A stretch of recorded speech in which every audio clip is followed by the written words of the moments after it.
This is Winnipeg Sports Talk Daily with Andrew Hustler Paterson and Michael Remis.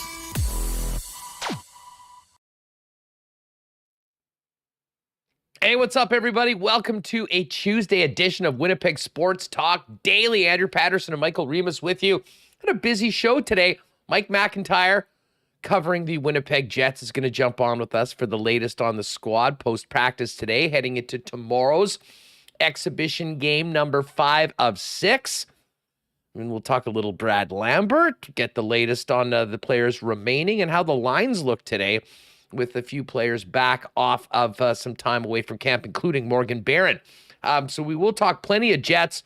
We'll also get into some CFL and NFL talk with TSN football insider Dave Naylor coming up a little later on in the show. We'll also get to the Coolbet Lines before we get to the top of the second hour. Hockey Canada in Ottawa, we'll touch on that as well as that saga continues. And a Bomber trade made today, shoring up the defensive secondary. All of that coming up on today's show. Before we do anything, though, a big thanks to the sponsors that power Winnipeg Sports Talk and make this show happen each and every day, including Princess Auto, Coolbet Canada, Not Auto Corp, as well as Consolidated Supply, Vita Health Fresh Market, Wallace & Wallace, Aikens Lake, Culligan Water, Royal Sports, F Apparel, Boston Pizza, our friends at Canadian Club Whiskey, Little Brown Jug Brewing, the Nick and Nicky DQ Group, and our friends at Breezy Bend. And a big congratulations to our good friend Corey Johnson. Yesterday, awards out for the PGA of Manitoba. And Corey was, I believe the technical term was Club Executive of the Year. As I mentioned for many times on the program, Corey's the heart and soul over at Breezy, where we spend a lot of time, and it was great to hear that. Our pal Glenn Circus winning the Teacher of the Year as well.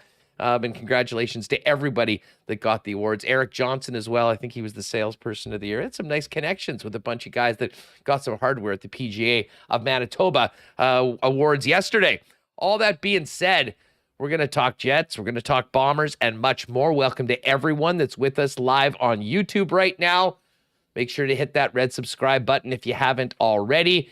And a big shout out to everyone making us a part of your day via the podcast, available wherever you get your favorite podcasts. Let's get Remis in here. And by the way, I'm going to warn everybody right now. I think Remis in a pretty bad mood today because he just found out that the 3-year wait for the Rage Against the Machine concert is all for naught.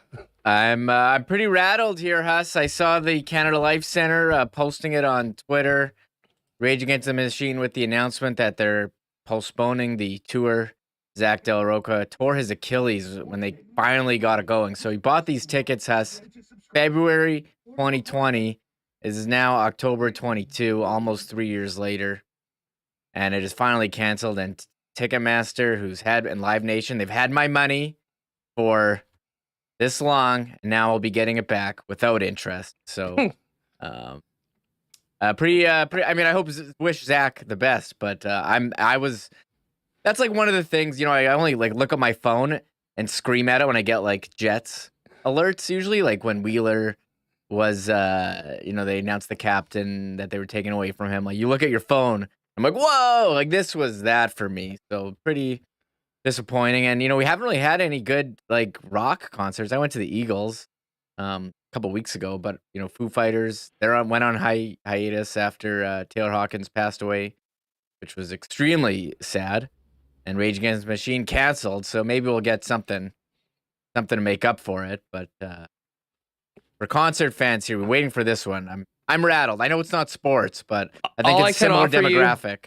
All I can offer you is a preseason game tomorrow night at Canada Life Center, a home opener next Friday against the New York Rangers. Yeah, well, I'll use my money on that now. And the Elks coming to town on Saturday to take on the 13-2 Winnipeg Blue Bombers. Hey, We do have lots of sports stuff going on, but listen, I bet a lot of friends as well that were pretty fired up about that. And listen, Ticketmaster does connect to sports because there is no bigger scam in today's business world than the racket that Ticketmaster has over the ticket game. I saw a girl that I know yesterday tweeting out that an $89 ticket at Ticketmaster now has $17+ in fees and then a $4 and something charge for something else and a nice casual $111 on what should be an $89 ticket. Yeah, the worst is when they charge you to like print your own tickets. Now they don't do that at home. I think everyone misses like real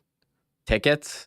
Like I have a box of stubs. Like now I just have like a bunch of old tickets in my Apple Wallet. Not exactly the same thing, but I guess I can show that off to people, right?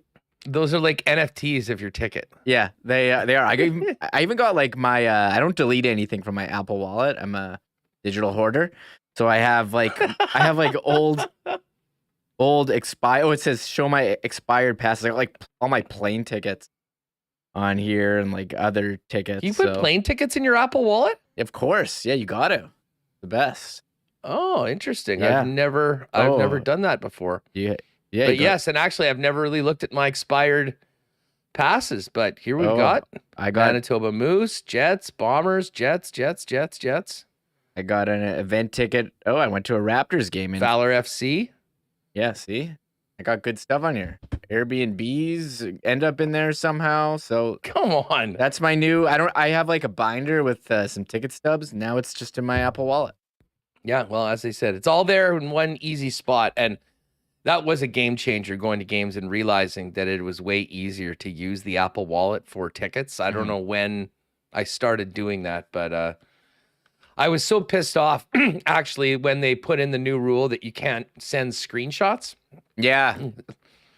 It was bad enough that, okay, we don't have tickets anymore or whatever. Okay, it's a bit of a pain, but I'm sure we'll get used to the digital things. But it was so easy. Like, oh, you're going to the game or I can't make it. Boom, here are my tickets. Go use them and you're good. Now, of course. Although here's one interesting thing. Since they went away from tickets, I've never seen anyone have to like show their ticket when they're going to a particular seat. I mean, I'm sure at a certain point, if you're sitting in someone's seats, they have to go and do that. But it's a different ticketing world now. All that being said, we could talk about tickets and the Ticketmaster scam and other things going forward, but we've got a lot to get to. And as I said, we're going to talk Jets in just a minute.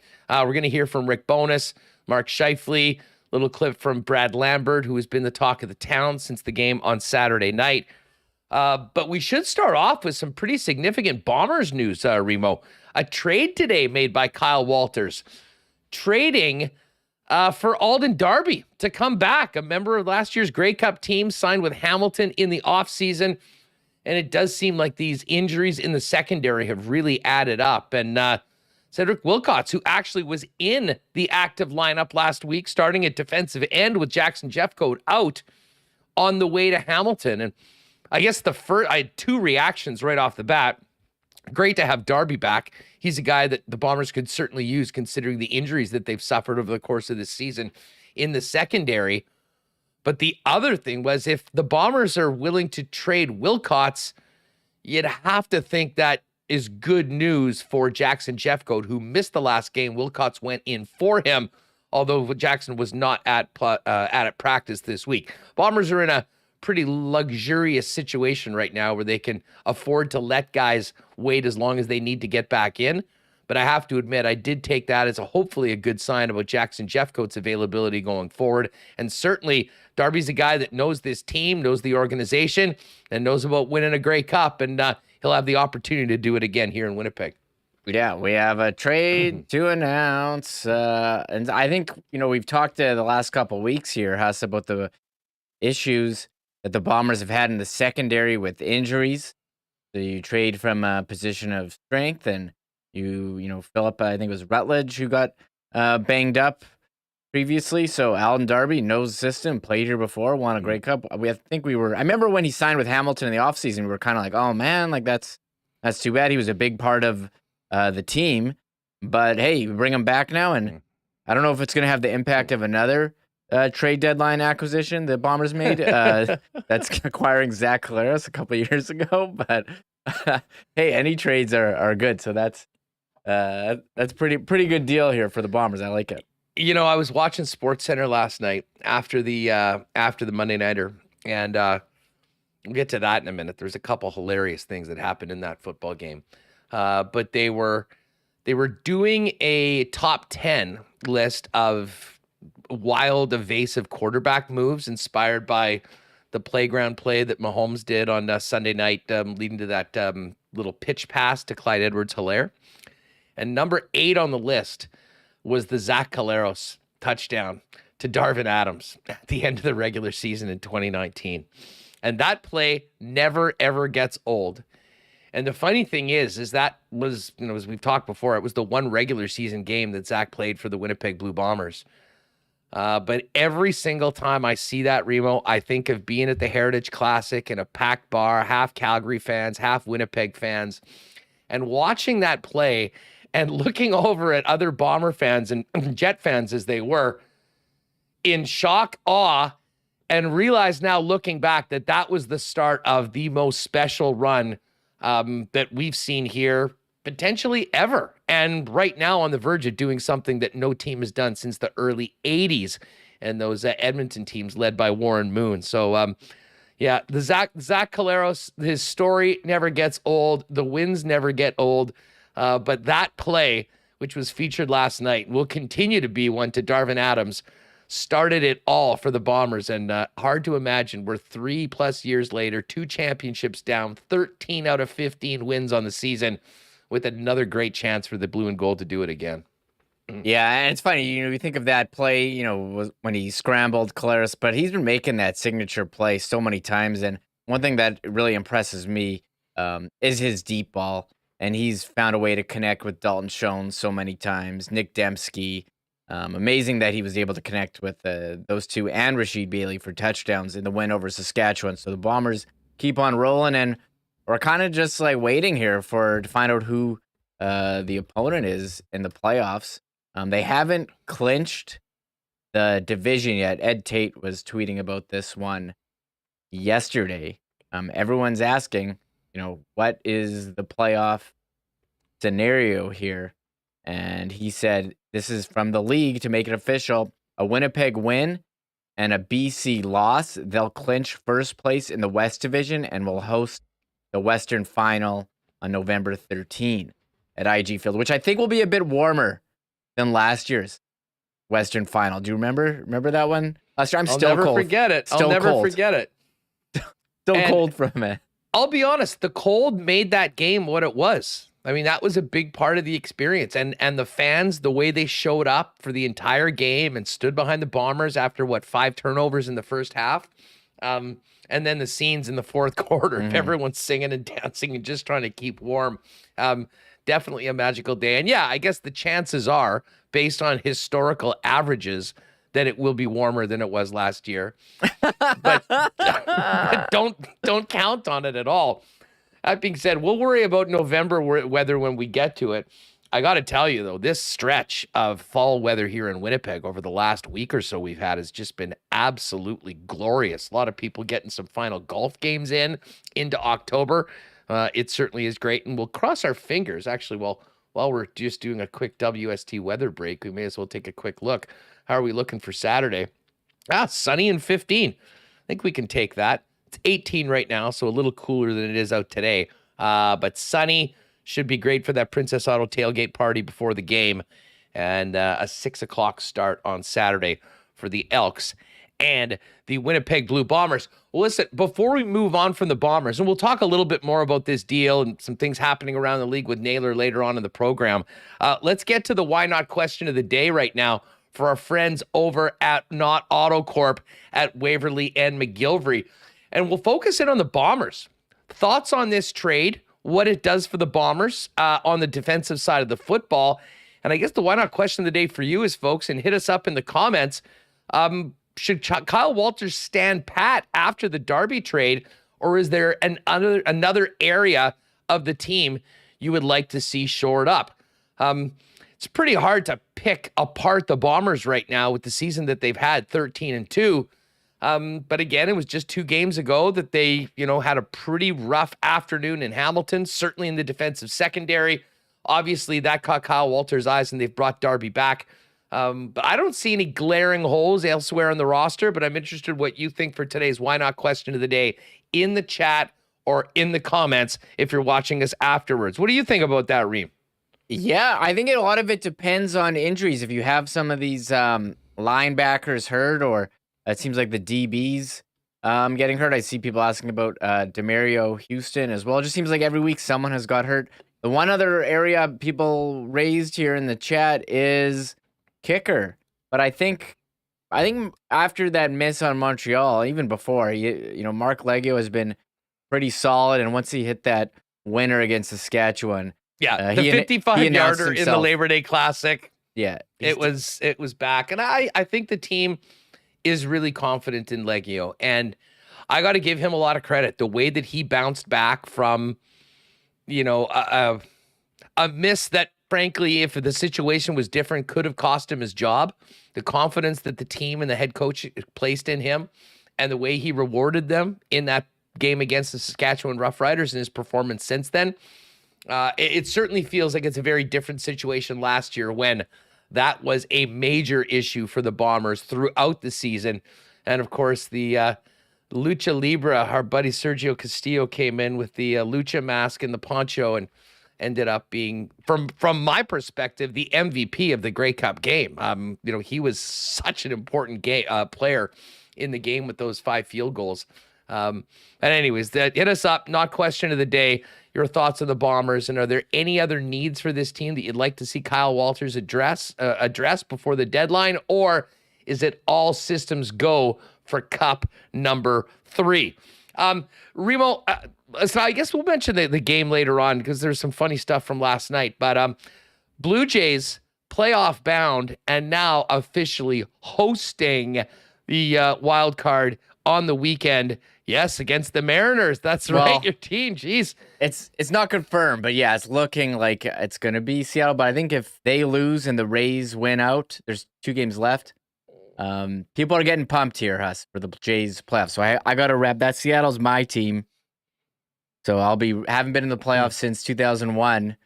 And I just washed my jersey that had stains on it, still from the last time they were in the playoffs. Came out. You just waited.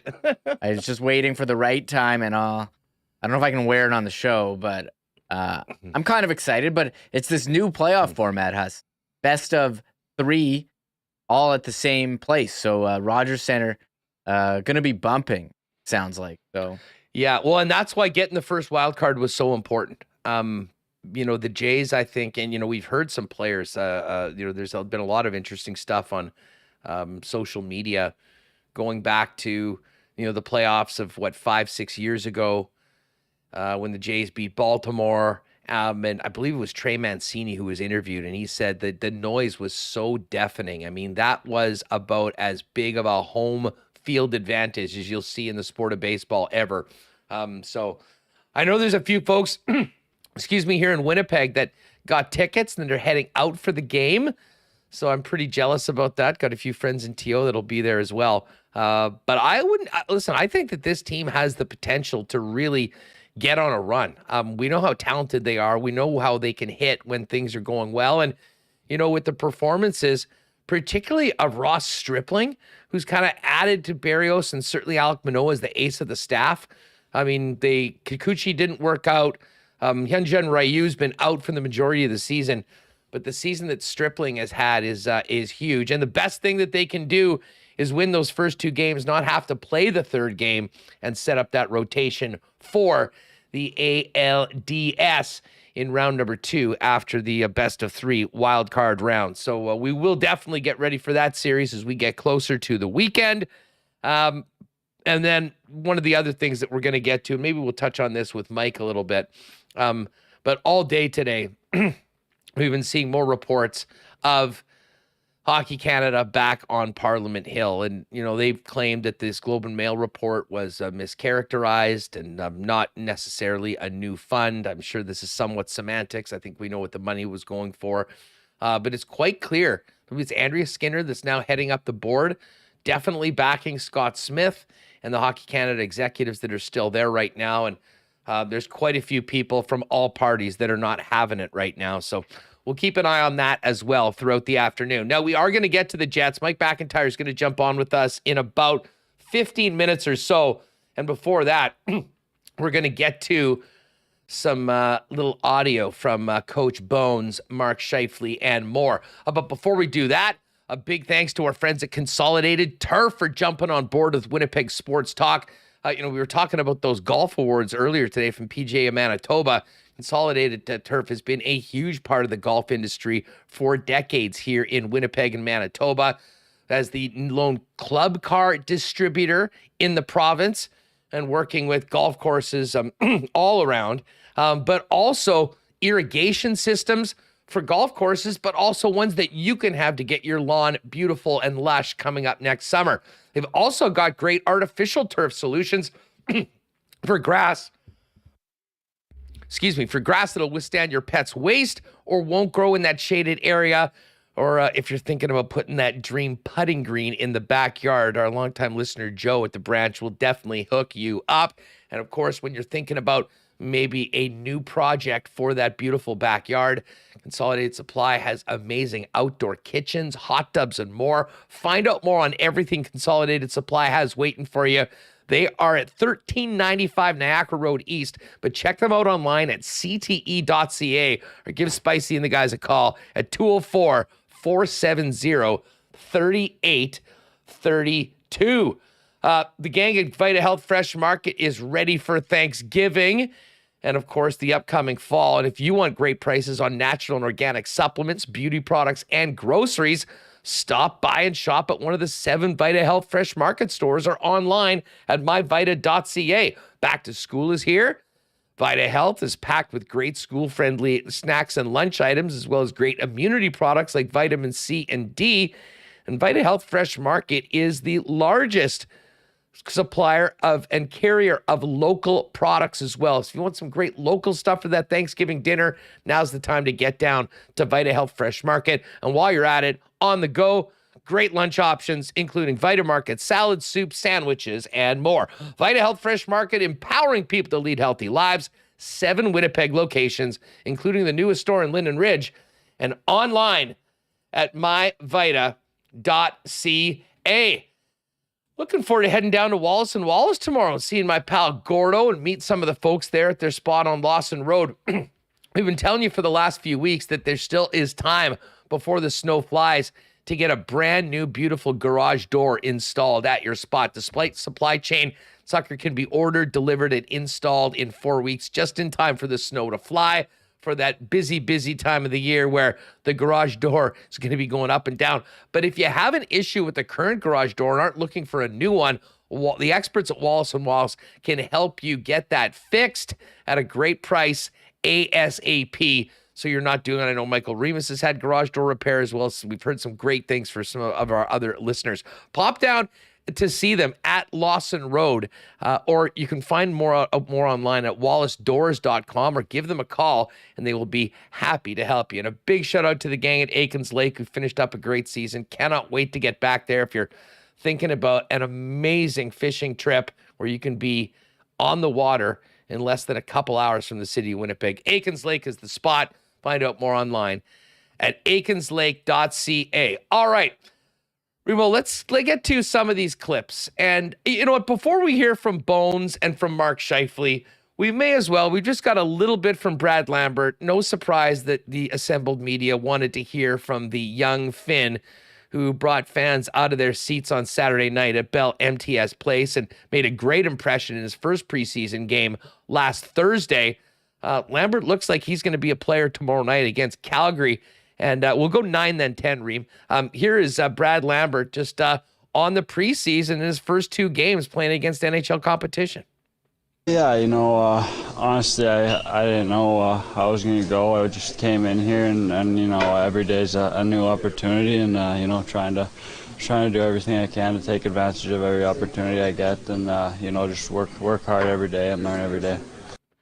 Well, I'll say this, Reem. He certainly has done that so far, made the most of every opportunity. You'll recall he was off the ice for the first few days of camp, came back in, and the buzz that he created with his performance, especially in the third period against the Habs on Thursday on the road, and then the game that he had at Canada Life Center, which caught the eye of fans, and also Rick Bowness, who was putting him out every second shift in the 3-on-3, seeing what exactly the Lambo had under the hood, if you will. Brad Lambert played last year in Finland in a men's league. It was a trying year for him, and he saw that draft stock fall, much to the delight of the Winnipeg Jets at 30, as well as Winnipeg Jet fans now that they've seen him. A lot of talk about where's the best spot for Brad Lambert this year, assuming he's not in the National Hockey League. Is it the Western League with a powerhouse Seattle club, or is it right here in Winnipeg playing against men with the Manitoba Moose? Lambert talked about the benefits of playing with men.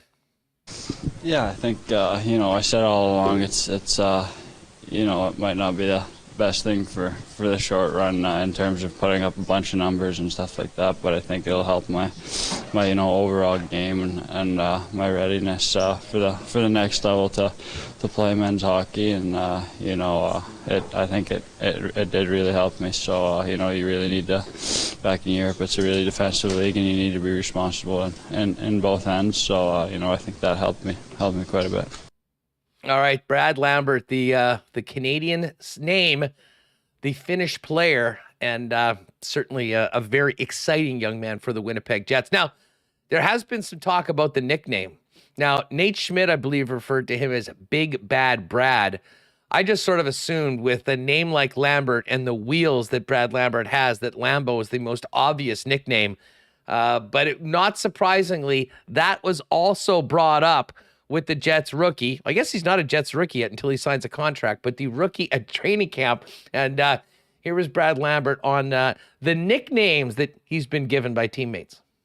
Brad, let's start off with Nate Schmidt has dubbed you Big Bad Brad. What do you think of the nickname? Yeah, I mean, I like it. I didn't think I was that big, but I'll take it. Have you had other nicknames in the past from teammates? Yeah, I think another one they've come up with here is Lambo, so that's what they mostly call me. But I like Big Bad Brad too. So. Big Bad Brad's funny, and it certainly will have some legs when certain things happen, but I think in general, Lambo's got to be the one. And I was just fired up every time he does something to go into Twitter, Remo, and just fire out a Lamborghini GIF that gets everybody going. Very simple and easy social media engagement.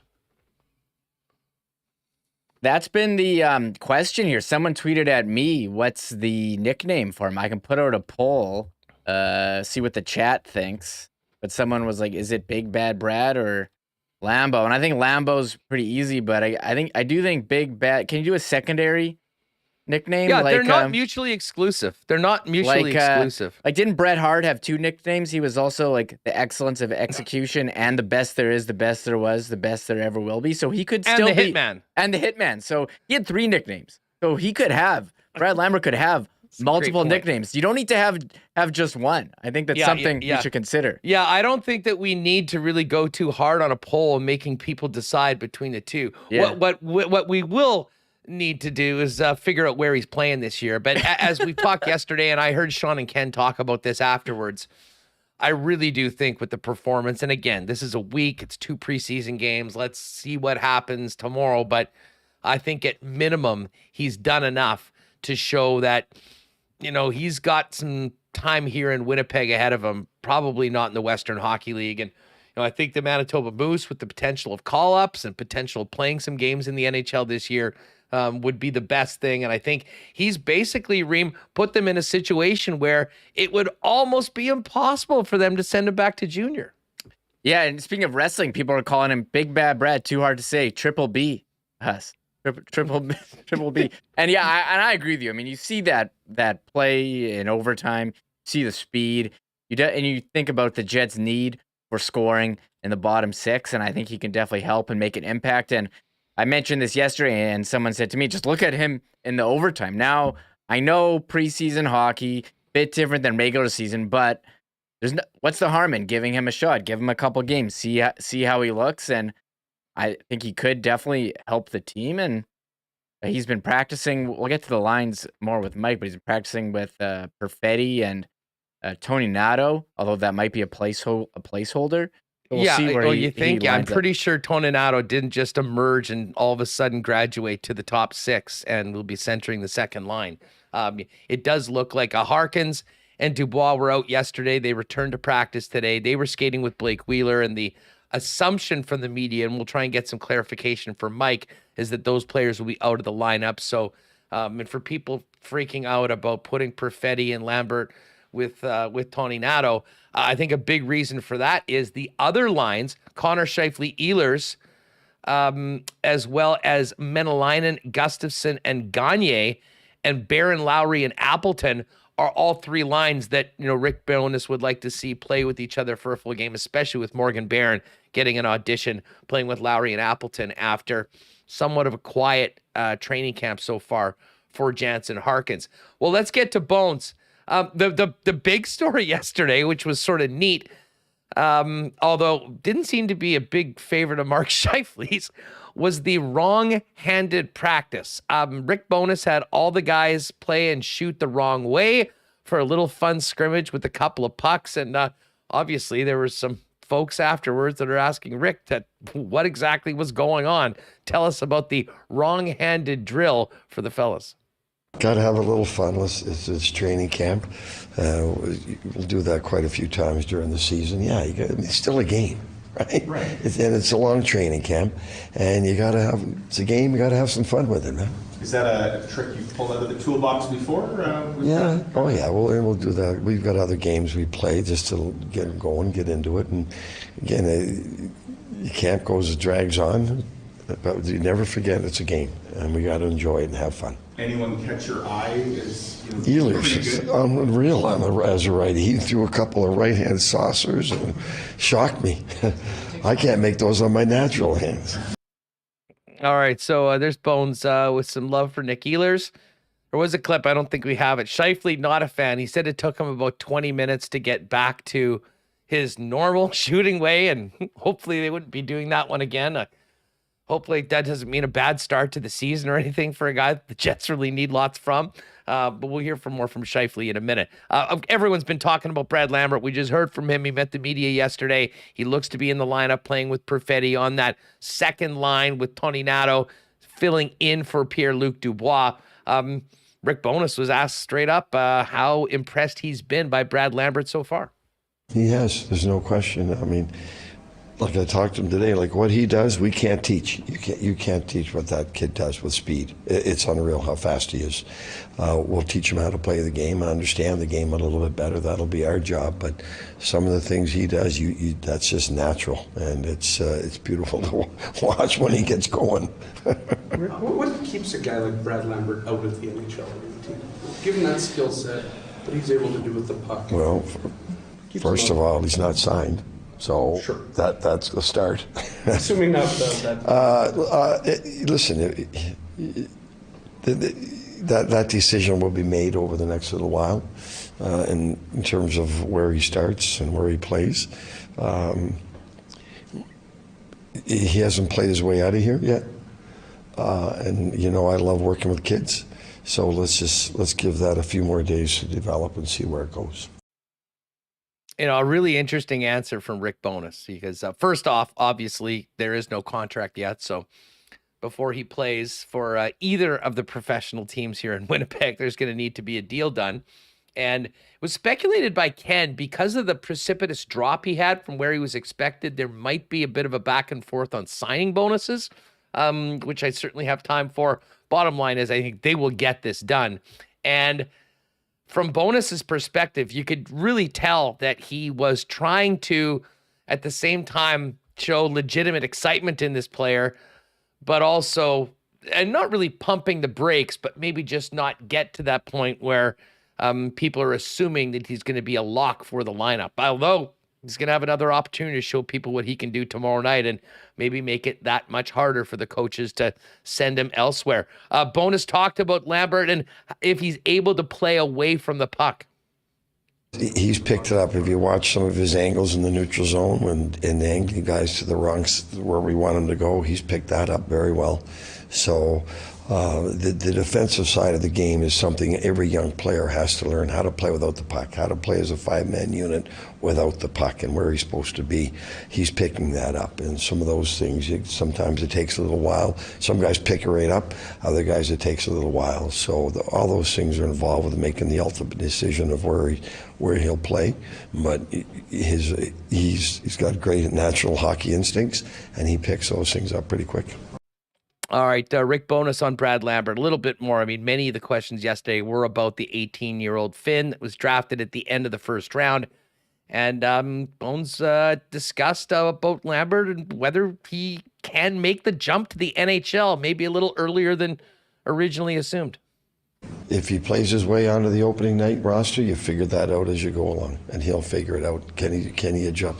It's 2 speeds faster once the 14th hits for us and once the league starts. So, but first of all, you got to be able to keep up to the pace. He can keep up to the pace. He's a National Hockey League skater, so the pace of the speed of the game won't be an issue. The timing of your mentally as you're making plays out there, you're not going to have as much time. That's what the adjustment he'll have to make. And the intensity of the one-on-one battles goes way up.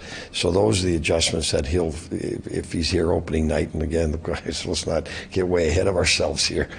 So just keep those things in mind. But for any young player, and it's not just Brad, but when that puck drops on opening night, the intensity goes way up and the speed goes way up. Does he have the legs to skate at that level? Absolutely. Any young player has to learn the intensity and make decisions quicker. You just don't have, no matter how fast you are, you still don't have that much time that he's getting now. And every young player. So again, those things will come with time. All right, there's some good stuff from Rick Bowness on Brad Lambert, the challenges that he has, but what he's shown so far. And the one thing that was quite obvious to anyone watching, and especially Rick Bowness, who kept throwing him out in the 3-on-3 OT, is that he has NHL speed right now. But the coach very correctly says that, we're moving up a few weight classes in intensity and in speed of the game once we get to the 14th in the regular season, as opposed to the last couple preseason games. But that doesn't take away anything that this young man has done through his first 2 preseason games. Some people wondering about whether he'd go back to junior. On the other side of things, Rick Bowness was asked if Brad Lambert maybe has an advantage this year trying to crack an NHL lineup after playing in the Finnish Senior League last season. Listen, this is the best hockey league in the world by far. There's nothing over there that can compare to the National Hockey League. There's not. And these guys are bigger, they're intense, they're meaner. Everything intense. So to compare with the way they play over here in our league, I wouldn't do that at all to anybody. Our league is the best league in the world, and for a reason. And it's the intensity of our league and the speed of our league. So I wouldn't. Does it help that he played against men? Yeah. But nothing what young players see when they first play in our league. All right, so there's a little bit more Rick Bowness, and he does make a good point. I mean, even for players that play at the American Hockey League level, you come to the National Hockey League, and it is a little different. But he's passed the test so far. It'll get more tests beginning tomorrow night. Let's just quickly get to a couple Mark Scheifele clips before we get to this, because Scheifele, of course, broke onto the scene and led the whole NHL in preseason scoring. It's an 18-year-old and played 7 or 8 games before heading back to junior. Here's Scheifele on what he would say to his 18-year-old self at training camp now. Just have fun, just soak it all up. I was having this conversation with my dad the other day actually, and he was like, think about, however, 12, 13 years ago, when you were playing in your first preseason, what it was like, and just soak it all up, enjoy it. It's a fun time, and it's time to see how you rank up against some older players, and just have fun with it. All right, we're going to get to more Jets with Mike McIntyre, talk about this upcoming game, today's practice. But here's just one more quick one from Scheifele on how he's viewing these final 2 preseason games before the team gets out to Banff and then comes back home to take on the Rangers in Game 1 of 82 next Friday. We have 2 more games. You're not sure what the lineups will look like the first one. We assume the last one will be, pretty close to NHL lineups. So. It's just about ramping up here. We got a bunch of practice days, which is great to kind of nail in a few things, and obviously the roster's been trimmed down a little bit, so get to some fine details about some stuff, and that's good. It's crazy though. We still have so much time until the regular season, so we still have lots of practice time, lots of time to get ready. All right, there's Mark Scheifele of the Winnipeg Jets. More Jets talk coming up in just a second with Mike McIntyre, who's warming up his rubber arm in the bullpen as we speak. Before we get to that, don't forget, Why Not Question of the Day is open. Thoughts on the Alden Darby trade by Kyle Walters, and is there another area you think Kyle Walters might need to look at shoring up going into the playoffs, or is this team set, locked, and loaded for a 3rd straight Grey Cup championship? Of course, the Why Not Question of the Day is brought to you by our friends at Not Auto Corp, and my buddy Andre Clark's got some great picks of the week. Some awesome vehicles, including a 2018 Lexus NX 300 at just over $40,000 with only 47,000 kilometers on it. A 2017 Jaguar F-Pace 35TR Sport.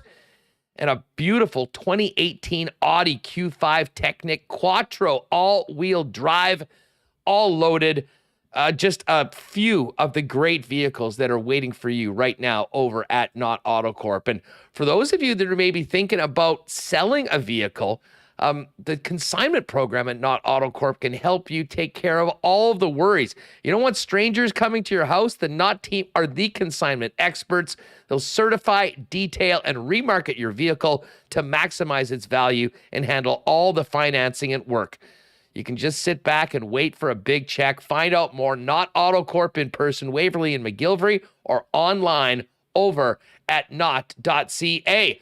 Well, I have a feeling the gang at Royal Sports may in the future have a big run on Lambert jerseys down at, he's been the talk of camp for the last few days. We just heard from Brad Lambert, and fans are justifiably excited. Whatever your favorite player, whatever jersey, whatever style you want, Royal Sports is the merchandise headquarters. They've got it all. Thousands of pieces of Jets gear, including tons of exclusives, Bombers, jerseys, hoodies, exclusive back-to-back championship hats and more for the Bombers, NFL, NBA, Blue Jays gear, Canada soccer, and more. And of course, with the puck dropping on another hockey season, Royal Sports is the hockey superstore for over 40 years. Pop down and see him, 750 Pembina Highway, and make sure to follow them on Instagram at Royal Sports Pembina for the latest merchandise drops and sale information. All right, we have determined Friday is the next suit day on Winnipeg Sports Talk. You guys came through with some huge numbers this summer, so we will do it again by popular demand, and I'm actually quite excited about this because now I've got my new suit from F Apparel to show off on the program. The entire process was amazing. Popped down and saw Andrew and his great staff, decided on a style, fabric that I wanted, color, got measured up, and a few weeks later had a beautiful new suit for a wedding I had to go to, and of course, all our duties here on WST. Custom suits for men starting at just $400 down at F Apparel. If you need to raise your wardrobe game, F's the place to do it. And folks, if you're involved in a wedding party, talk to the gang there about getting all the fellas suited up. You get a 15% discount on suits if you buy your suits from F Apparel. Hell of a lot better to do that than do a quick rental and have to return them afterwards. And again, mentioned Breezy Ben. Big congratulations to Corey Johnson, Eric Johnson, our buddy Glenn Circus for their awards yesterday at the PGA of Manitoba Annual Awards. All right, let's get back to the Jets and welcome in from the Winnipeg Free Press, our guy, Mike McIntyre. Mike, what's up? What a weekend, huh? You spent quite a bit of time at the rink. I'm not sure what you were more fired up for, the big Howard Chuck unveiling or the WWE coming to the Peg on Friday night. Yeah, it was a great 1-2 punch for sure.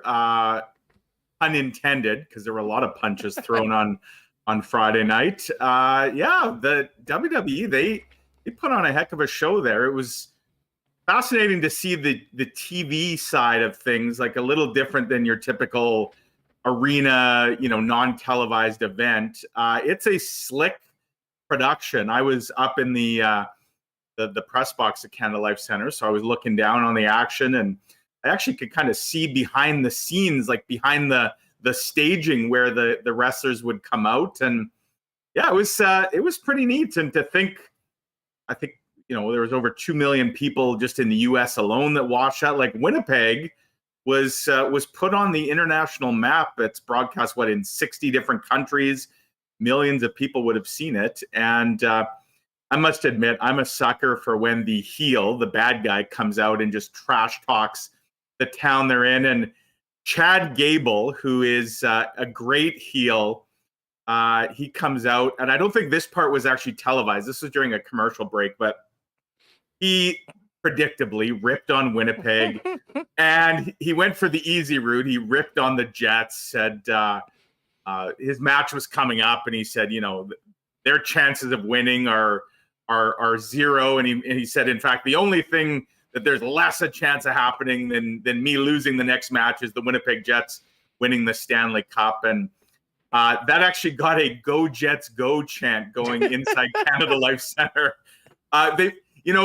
If the Jets wanted to get some good marketing out of this, they should almost clip what Chad Gable had to say. They could play it on the Jumbotron during breaks at Jets games, because that would probably get the crowd all riled up.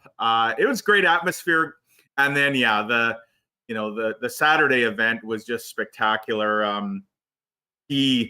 So many dignitaries there, some hockey royalty.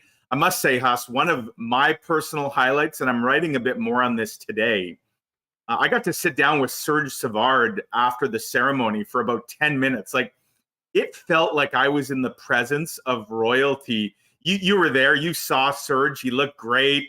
The 3-piece suit and the Stanley Cup rings, and just has this aura about him. And it was great to sort of sit down. He actually shared a really neat story with me about the 1987 Canada Cup team, and how and he was the GM of that team, and he said Mike Keenan did not want Dale Hawerchuk on that team. Keenan thought that he had too many centers and that he didn't have a place for Dale Hawerchuk.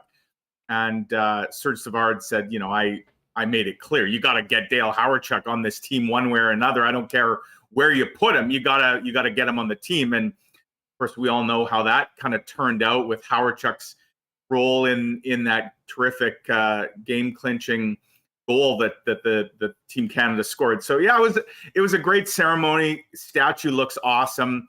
Got to spend a little bit of time there with Eric, Dale's oldest son, and then yesterday I got to spend a bit of time with Dale's youngest son, who of course threw on the Hawerchuk jersey and hit the ice at Iceplex.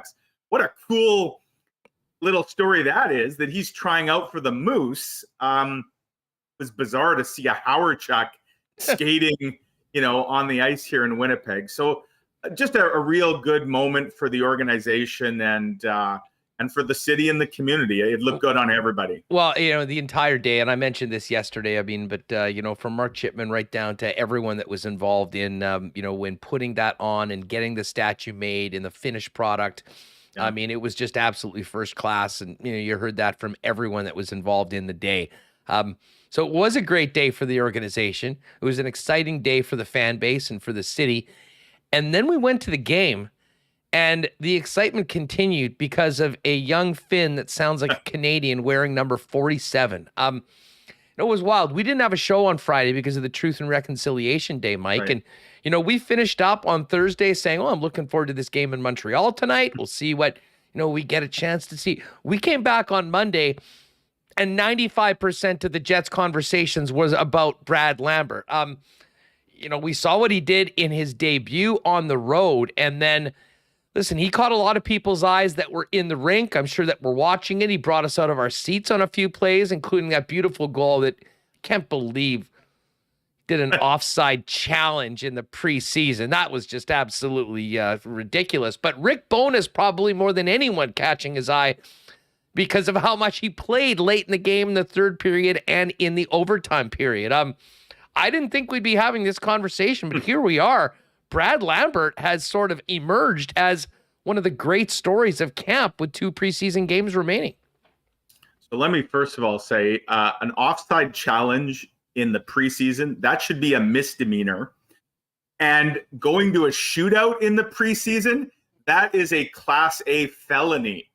What are they going to do? Keep playing OT? Just end in a stupid tie. It's the stupid preseason. Listen, everyone that says this never buys a ticket. If you're telling me that we would have preferred just a walkout after that? Come on, Mike. That's a terrible take. I had a deadline to hit, Huss. Yeah. By the way, they also need to practice the shootout because right now it still is pretty damn important in the league. It shouldn't be as important if they got their senses together and got 3-point games for every game. But that is another. That is a total another. That's the hill I will die on. But we could get very distracted. We could. But yeah, the big bad Brad era was born. That's a mouthful to say. Credit to Nate Schmidt for coming up with one of the great nicknames. I mean, it's pretty simple, but it's terrific. As Brad Lambert said when I asked him about it yesterday, I didn't think I was that big, but hey, I'll take it. And they're also calling him Lambo, and he looked like a pretty sleek sports car out there, didn't he? I mean, the kid can absolutely fly. Rick Bowness yesterday, not that this was a great mystery, said he's already got NHL speed. And I would say, Huss, he's got elite NHL speed. Like, you don't have to worry about Brad Lambert's ability to keep up with the pace of the NHL regular season. You could not have scripted a better introduction for this kid. We know that he's a player that 2 years ago was being talked about as a potential top 3, top 5 pick, and his stock fell significantly. And, he was a little bit out of sight, out of mind, playing over in Europe, playing in a men's league, bigger, stronger men. As Brad Lambert talked yesterday with us, he said, it's a real defensive-oriented league. So guys aren't going to, there's not crazy high-scoring games like you might get in the Western Hockey League or the Ontario Hockey League. Guys aren't putting up huge stats. And when you're an 18-year-old, or in the case of Lambert, 17 and 18, and you're playing against these bigger, stronger, older players, like he wasn't on the top line or the top power play. He's kind of in a bottom 6 role. Not surprisingly, his numbers weren't really there, and his confidence, probably took a hit. His draft position certainly took a hit, and it was, the Jets' good fortune that he fell to them at that number 30 spot. And yet this is a kid who's got all the tools in the toolbox. There's elements of his game that really do remind you of a Nikolai Ehlers, a dynamic winger with the speed and the skill and the flash and the dash. This kid could truly be something special. And I think we all had a sense of that, but maybe the idea that he could be something special so soon is the real shocker here. Now, I always hesitate to make snap judgments based on a couple preseason games. He hasn't faced elite opposition yet because nobody's dressing their A lineup in the preseason. But certainly what we've seen so far from Brad Lambert makes you wonder if it's a case of not if, but when. And when could be right away. Like, this is a guy that, do they potentially give him a bit of a runway here in the regular season, and then they can decide on the whole entry level whether they want to burn a year. Of course, he doesn't have a contract yet, which is kind of a curious. Yeah, just quickly on that. I mean, any thoughts? I mean, I heard Kenny say yesterday, maybe there's a bit of a back and forth on a signing bonus. I mean, he is a first rounder, but I'm sure his agent probably would like him to have bonuses, maybe more like a top 10 pick where they expected him to go is where he's at. And he certainly helped his case with these last 2 games. Look, and if you're the Jets at this point, I don't see that being an obstacle. I mean, okay, we'll give you some extra bonuses, because if he meets those bonuses, that's good for everybody, right? It was pointed out to me, Huss, and I'd have to go back and look, but I believe Mark Scheifele, he didn't sign until like a day or two before, like the Jets had drafted him first overall, and then he had the really strong first camp. And my understanding is he actually didn't sign until kind of the tail end of training camp. I don't think there's anything to worry about, is my point. It'll get done. And, the only way I guess it doesn't get done is if they're going to send him to the Western Hockey League.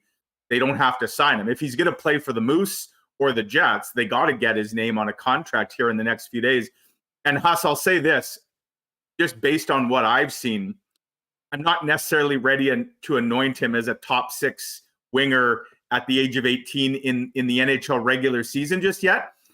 But I've seen enough already to suggest that keeping him around in Winnipeg, be it with the Jets or the Moose, is probably the best decision at this point.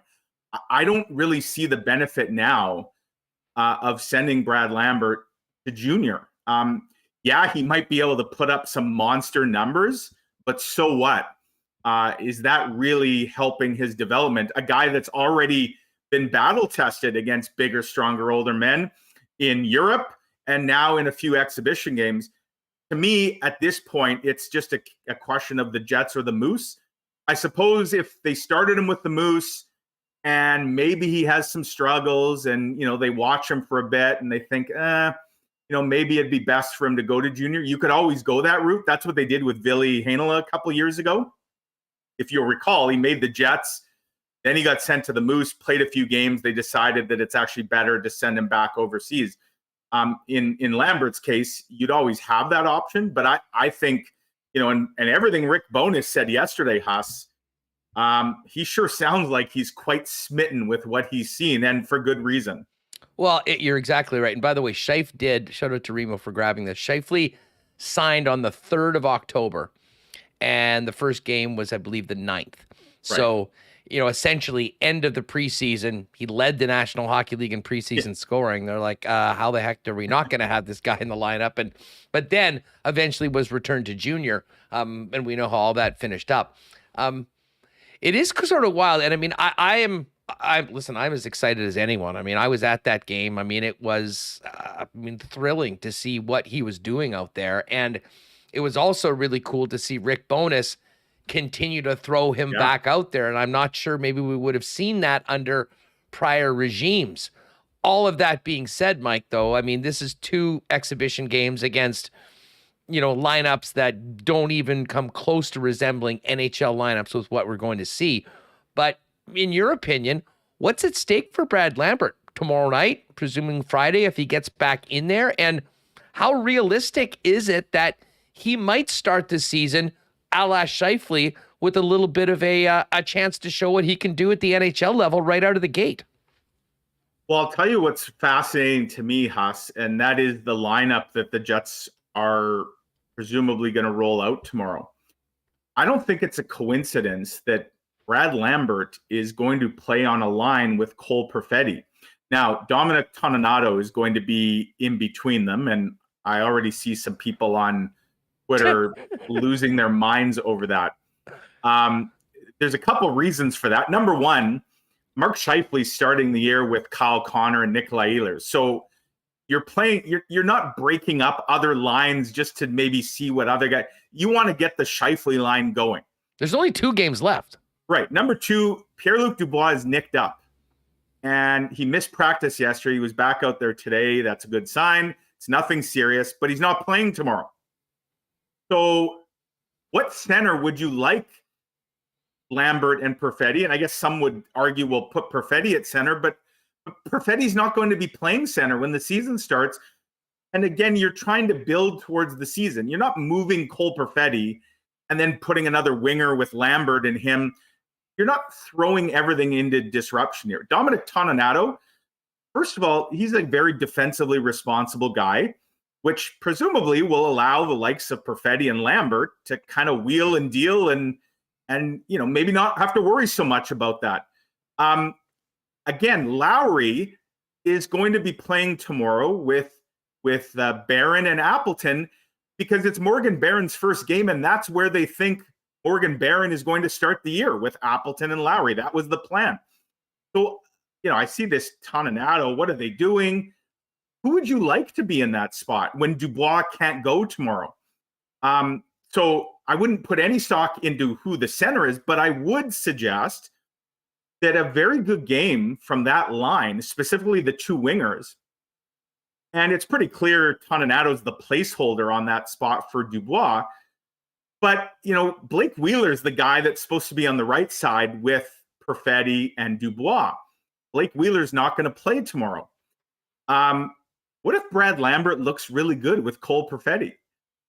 Does that give Rick Bowness and others sort of pause for thought to say, hey, what if we put Dubois between those guys, and then we could maybe move Wheeler down to the third line with Lowry and whatever, Appleton, Barron? I'm not saying that's going to happen, but it is an interesting situation to keep an eye on for sure. And I do wonder, if Dubois wasn't nicked up, might we see Lambert with Dubois and Perfetti tomorrow? And I don't know the answer to that, but that is something to really watch closely. And I suspect Brad Lambert's going to play not only tomorrow. I'd be shocked if he's not also playing on Friday, because I think they really want to see what they have. And there's a good chance the lineup that Calgary fields tomorrow is going to be on the weaker side. But I do suspect the return game on Friday, that will basically be your NHL team for the Flames. And I think the Jets will want to dress, close to their NHL roster. So, two big games on the horizon here, obviously not just for Brad Lambert, for a number of players that are on the bubble. But it'll be really interesting to see what this kid can do against some stiffer competition, and perhaps with some more talented line mates than he's had so far. Yeah, you make a great point. Anything to make about Wheeler not being in the lineup? I mean, you sort of, I guess, speculated that, they're looking to see. Brad Lambert seems like a guy that if he's going to play, you're going to want to have him in an offensive role with some players that, are fast, can keep up. Right. But, and I guess with Wheeler, I mean, they know what they've got with Blake Wheeler. I mean, whether he plays in this or both preseason games, I think Rick Bowness, even being a new coach, certainly from the organization standpoint, knows what they have in Blake Wheeler when they drop the puck on the 14th of October. They do, and Blake has played 2 of the first 4 games. I don't think he was ever going to play 4 out of 6. I expect Blake Wheeler's playing the final game on Friday.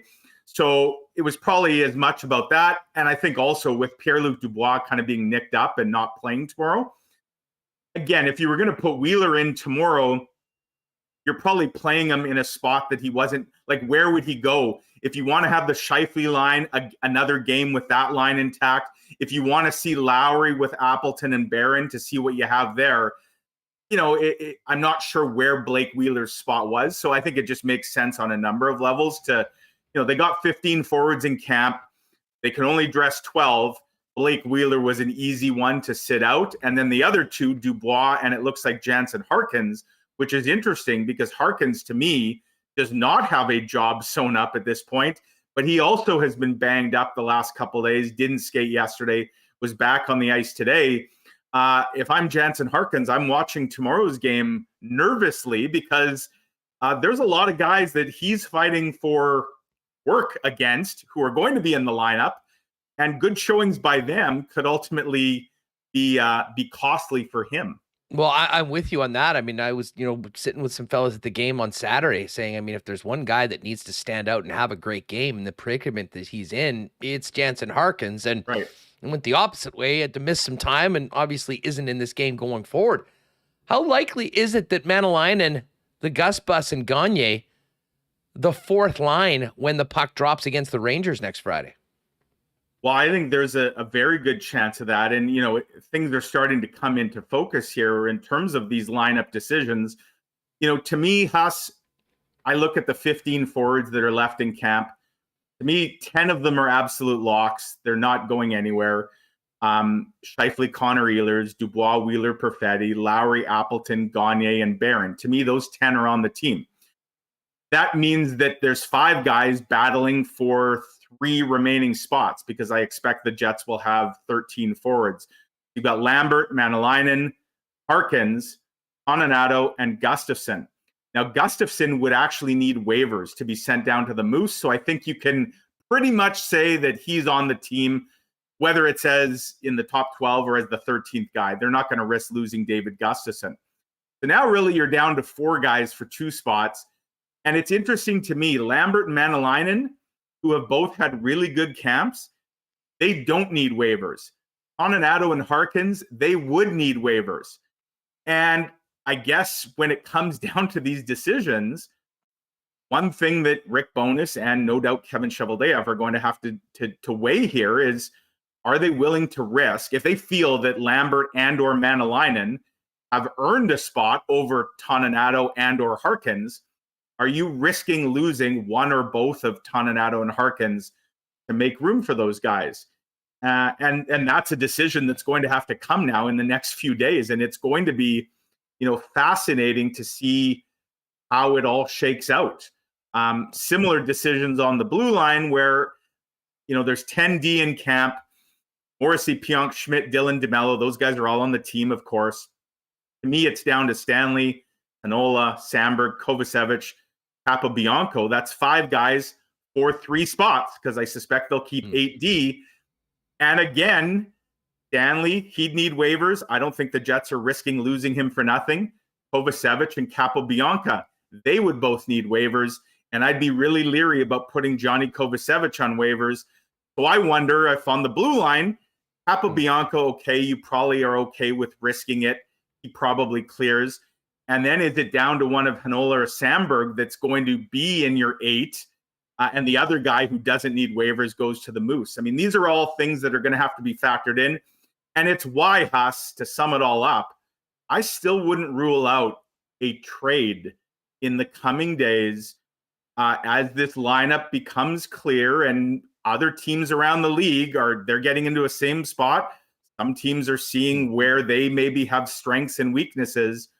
If you're the Jets and Kevin Cheveldayoff, are you working the phones potentially to find a spot for a guy that maybe doesn't have a spot on your roster, but you want to get him out of the picture so that he's not blocking someone else's path?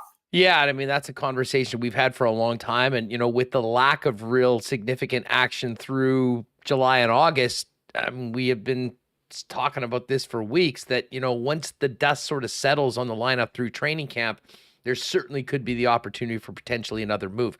I'm with you on Stanley. I think he would get picked up for sure on waivers. There will be another general manager that says, okay, we'll give this guy a shot. Right. Johnny Kovacevic, I'm with the theory of that. I mean, I think he would be attractive, especially at his rate, at his age, for a team that, was probably not very deep on the blue line. As far as the forwards go, and this is why I would be nervous if I am Jansen Harkins right now. Every team at this point is in a tough spot. Who do we have to keep? I mean, right. You really have to stand out, I think, to be a guy that gets plucked off the waiver wire when there's 150 guys going on waivers basically at the same time. Yes. And I would almost put Toninato in that equation as well. And listen, do they plan on having those guys on the Manitoba Moose? No, probably not. I mean, certainly with the contracts that they have right now. However, Mike, that's part of the thing that Rick Bowness said right off the bat, that, people are going to earn their way onto the team or get themselves cut. And right.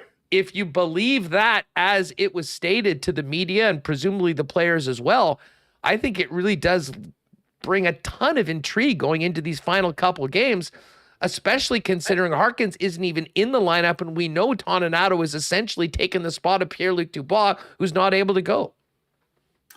Right, and you probably don't want to be the quote placeholder at this point in time because it's not necessarily a good omen for what might be to come. And look, let's not forget about the waiver rules for those who maybe aren't familiar with it.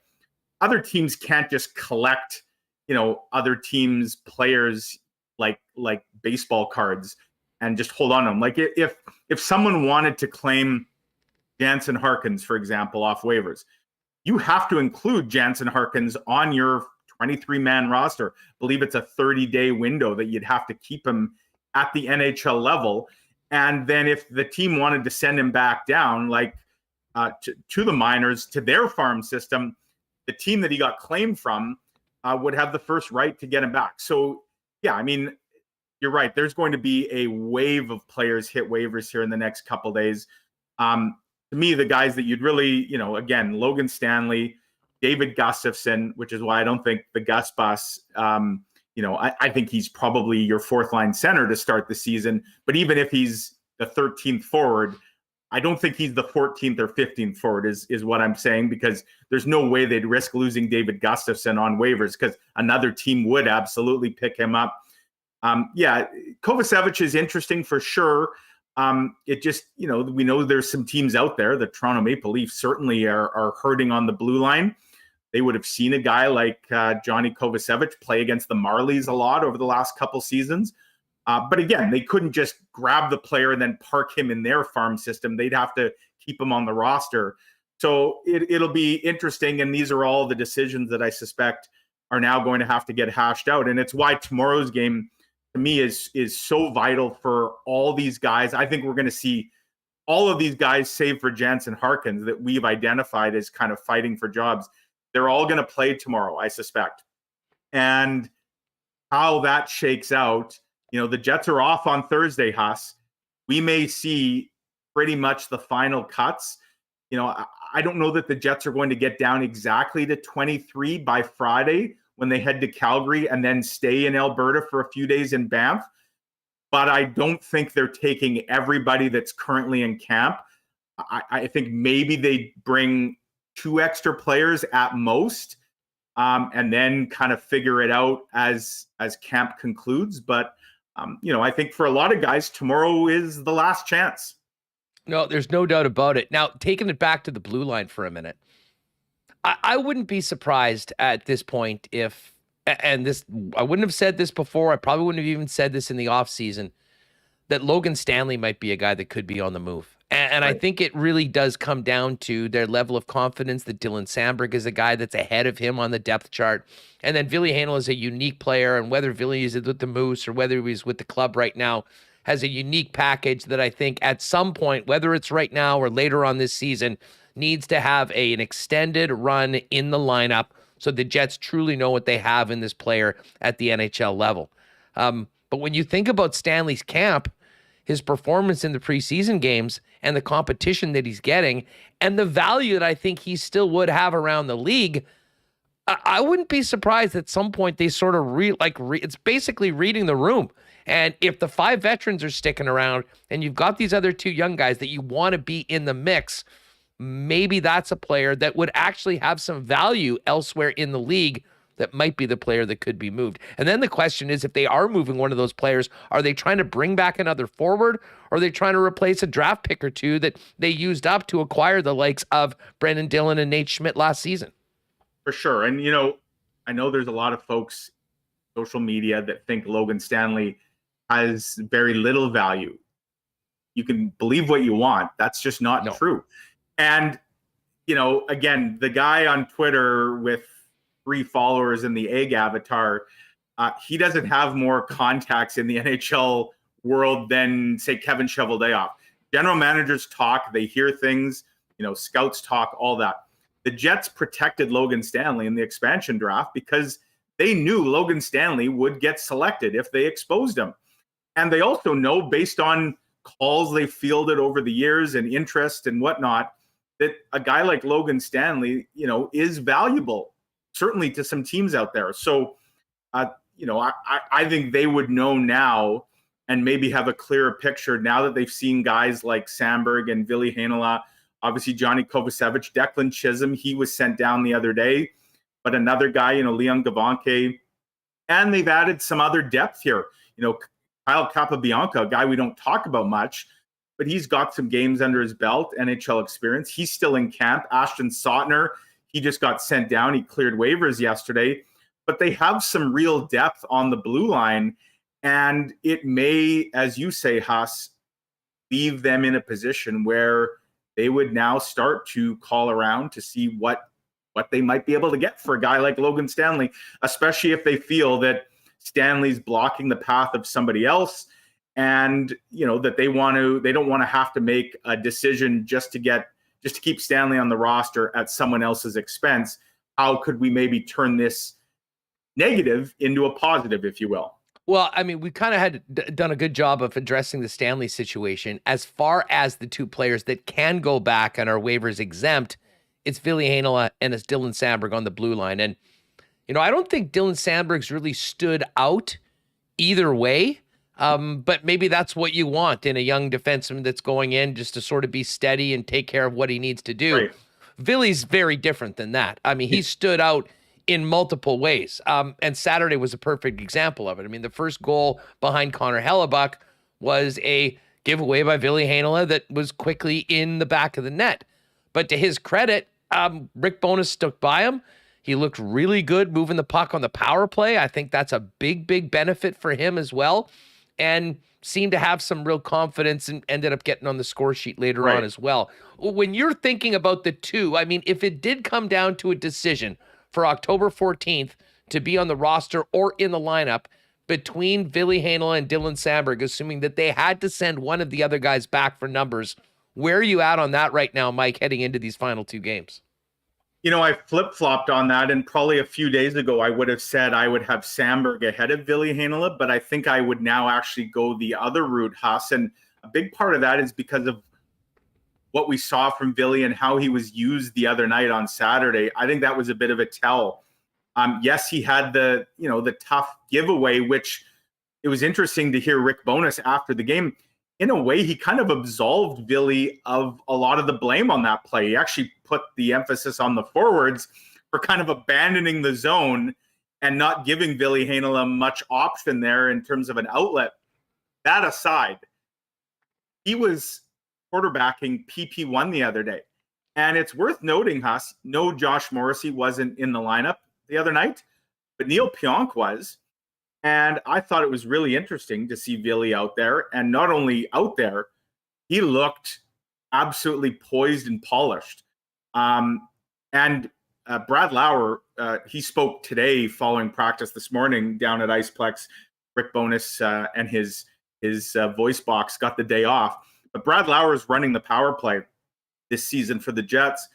He raved about what he saw from Ville Heinola on the power play on Saturday night.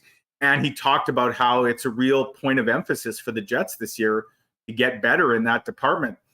If the Jets want to use Neil Pionk in a penalty killing role this year, they obviously want to manage minutes. And one way to potentially do that would be to pump a guy like Pionk maybe off the power play, or at least reduce how much he's being used. How could they accomplish that? Well, if Ville Heinola is in your lineup and he's a guy that you feel that's where he's most comfortable, is out there kind of quarterbacking the power play, that's probably his ticket in the lineup. So I would agree on Sandberg. He's had a fairly quiet camp. I think for a player like him, though, he's never going to blow the doors off, with end-to-end rushes or anything like that. You actually probably want him to almost not be noticeable. If he's noticeable, it's probably for the wrong reasons, like he's bad positioning or bad reads or a terrible giveaway. And so he's been quiet, which I think for him is okay. I just wonder, though, if Ville Heinola and what Rick Bowness and company have seen from him, and again, we know where Rick Bowness just came from, right? Dallas. Some really dynamic young defensemen, Miro Heiskanen, Esa Lindell, John Klingberg. Just wonder how much of some of those guys Rick Bowness sees in a Ville Heinola and is kind of salivating at what they might be able to do, especially with this push towards a more aggressive defense involved in the offense. I mean, all of that, you're talking Ville Heinola's language at that point. Yeah, you know what? You mentioned Neil Pionk. I'm interested in your perspective on what we've seen from him so far. I mean, the Winnipeg Jets need a big bounce-back season for Pionk. I mean, I really think that ever since he took the flying knee from Spezza in that Toronto game, he was sort of off last year. What have you thought of him so far, and where is he at right now? I mean, it's Morrissey and DeMello, it's Dylan and Schmidt. You've got Ville playing with Dylan Sandberg today, and Neil Pionk was paired up with Logan Stanley. I mean, anything to take from that right now at this point in camp, Mike? Yeah, it really is hard to get a gauge on it. I don't know if you caught the interview that we did with Neil Pionk the other day. It was really interesting. He revealed something that most of us, like all of us covering the team, had no idea about. he was playing with a broken foot last year for the last 2 months of the season. Well, I should clarify. He didn't flat out say it was broken, but he talked about taking a slapper from Jamie Benn in Dallas in February, and how ultimately it took 6 to 8 weeks into the offseason for the bone to heal. The implication was that the bone was broken. So Neil Pionk admitted last year was not up to his standards for himself, obviously for the team. There were also some other injuries earlier in the year that he kind of battled through. So, again, I haven't watched Neil Pionk all that closely in camp, because I would put him in a similar vein as a lot of the other, quote, veteran players. What they do in camp, I mean, they're just trying not to get hurt, work off the rust, things like that. So, Neil Pionk, no, he hasn't looked tremendous in the preseason, but I didn't expect him to. But where he slots in and how Rick Bowness utilizes, his top six, and where Neil Pionk, who he's paired with, is certainly a question. And I don't have the answer to it, because it seems like he's really moved around a lot here, Huss, in these early days of camp and now well into camp. And so it's hard to say exactly who he might be paired with. And again, I think a lot of that depends on who the sixth defenseman is in the lineup, whether it's Billy, whether it's Logan Stanley, whether it's Dylan Sandberg, and, then matching the strengths and weaknesses and whatnot with the rest of your blue liners. Hey, Mike, just before we go, team's heading out to Banff. What do we know about the schedule of the club? They're going to play this game. Are they going straight to Banff from Calgary after the last exhibition game? Or what do we know about what the team's going to be up to before the home opener next week? Well, what we know, Huss, is I'm really taking one for the team, and I'm heading out to Banff as well. Real tough assignment. It's going to be a nightmare out there. Jeez. Thoughts and prayers to you. Exactly. So the schedule is this. The Jets are actually going to they'll play Friday night in Calgary. They're going to take Saturday off. They're going to be in Banff on Saturday. I think they're probably golfing or going skiing or whatever, hiking. They're going to do some team bonding on Saturday. And then they're going to practice 3 practices in Banff: Sunday morning, Monday morning, Tuesday morning. So there is an arena out in Banff. I'm told it's extremely cold. I'm also told it has next to no Wi-Fi, but it should be an interesting experience for sure. So they'll hold the 3 practices, Sunday, Monday, Tuesday. They'll charter back to Winnipeg Tuesday night. They'll be off next Wednesday. They'll have one final practice next Thursday here in Winnipeg. And then, of course, the home opener next Friday against the Rangers. So that's why I say I expect the roster more or less to be formed by the time they head out to Calgary. And, I guess if there's any other decisions left to be made about the roster, they could potentially happen on Saturday, because I think they want to bring the team to Banff. Yeah. I don't think they want to bring camp. They're treating Banff as the team and getting ready for the regular season, as opposed to an extension of training camp. So that'll be interesting. It'll be interesting to see for sure. Yeah, who's on that trip, and of course, who's in the lineup on the 14th of October. Mike, thanks so much for doing this. Sucks to be you having to go to Banff to follow that, but I'm sure you'll have a good time, and we'll look forward to hearing all about it next week on WST and following it in the Winnipeg Free Press. Thanks so much. Right on, Huss. Have a great week. Thanks so much. All right, great stuff with Mike McIntyre. We're going to hook up with Dave Naylor in just a second. A big, don't forget, Bombers Elks this weekend. Princess Auto Tailgate Party is the place to be before the game. 6 o'clock start. It'll get going around 4 o'clock. $5 beers, $3.50 poppin' hot dogs. And it's an amazing atmosphere, as that the entire scene around there gets better and better before every game. Princess Auto, proud sponsor of the Bombers. 2 locations in Winnipeg, Panet Road, Portage Avenue West, and you can shop online 24/7, 365 at princessauto.com. And just as we bring Dave on, a hydration break for our friends at Culligan Water, celebrating 65 years in the business.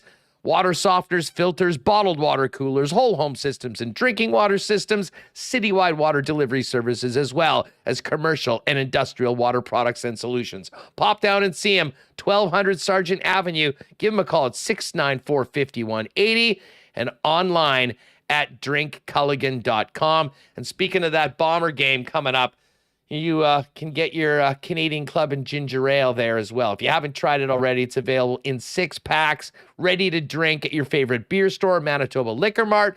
But as the official spirit of the Winnipeg Blue Bombers, the CC will be flowing. And if you haven't tried it, you can pick up the CC and ginger at the Princess Auto Tailgate Party or at IG Field when the Bombers look to go 14-2 against the Edmonton Elks. All right, speaking of the Bombers in the Canadian Football League and a little NFL, let's bring in TSN's football insider, Dave Naylor, back to WST. Nails, what's going on? It's great to have you back on the show. Been a while, Hustler. Good to talk to you. Hey, you've been busy lately. I mean, bouncing back and forth between the 3-down game and the 4-down game, getting a few air miles, I'm sure. It's been but a lot of fun right now. Certainly getting to the stretch of the Canadian Football League season, and we'll start there and then maybe get to a little bit of NFL talk as well. But yeah, nice to be home for a couple of days. Yeah, it has. It's been busy, but it's funny. I think after 2.5 years of being at home, all of a sudden, crazy turnarounds and travel, you kind of welcome a little bit. Got to make up for some lost time here. Got to get some air miles going. No doubt about it. Well, let's start with the big story here in Winnipeg today. Kyle Walters pulling the trigger on a trade and bringing Alden Darby back to Winnipeg for a defensive end that just played on the weekend in the place of Jackson Jeffcoat. What do you think of this deal? Is Hamilton, like many teams, essentially open for business right now, considering where they sit in the standings? Yeah, I think they are, and I think you probably have some positional need that's driving that as well. Obviously, right? That they've had some injuries on their defensive line, and Winnipeg, of course, with Mercy Maston out, with Demario Houston out, with Nick Taylor going out recently, they have some needs as well, and you've got. You've got a situation where you're bringing in a player that was part of your mix last year, did this exact same thing, came in partway through the year, gave you good play.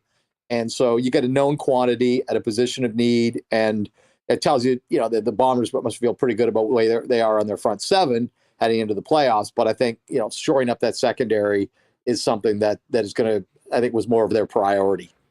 Yeah, I don't think there's any doubt about that. And Mike O'Shea confirmed today after practice that it does look like Nick Taylor's out for the season. So yeah, we kind of heard that was the very strong likelihood, from the time that injury happened. Yeah, and Donald Rutledge as well, who's a guy that's been playing quite a bit nicked up. So it obviously seems like there's needs. We were just popping this out in the not question of the day with our the folks that are with us on the show today, Dave. But do you think Kyle Walters has more up his sleeve right now? Or, this team's 13-2.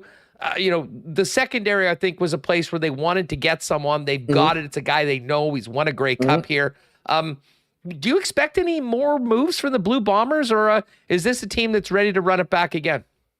I don't. Just and for a few reasons. One, historically, the CFL trade deadline has not been a time that teams make massive moves. The Zach Caleros trade of 2019 being the exception. I still remember October the 11th, I think it was. I broke that trade from the back of an airplane that was sitting on the tarmac in Washington, D.C. on my way to Stillwater, Oklahoma to see Chuba Hubbard play. But anyway, speaking of travel, but that's the point being that I don't, and I think football teams, if you have an area of need to address, and we isolated one for the Bombers, but I don't look at their team and say, here's where they need to upgrade. The Ellingson injury, I guess, is one you kind of look at and say. With you as well, Dave. The way this team has played throughout the year. Last year was the kicker. Mark Leggio. Obvious need. You can see it. A potential weakness that could have undermined their entire season. Absolutely. No, exactly. And I don't think that's there right now.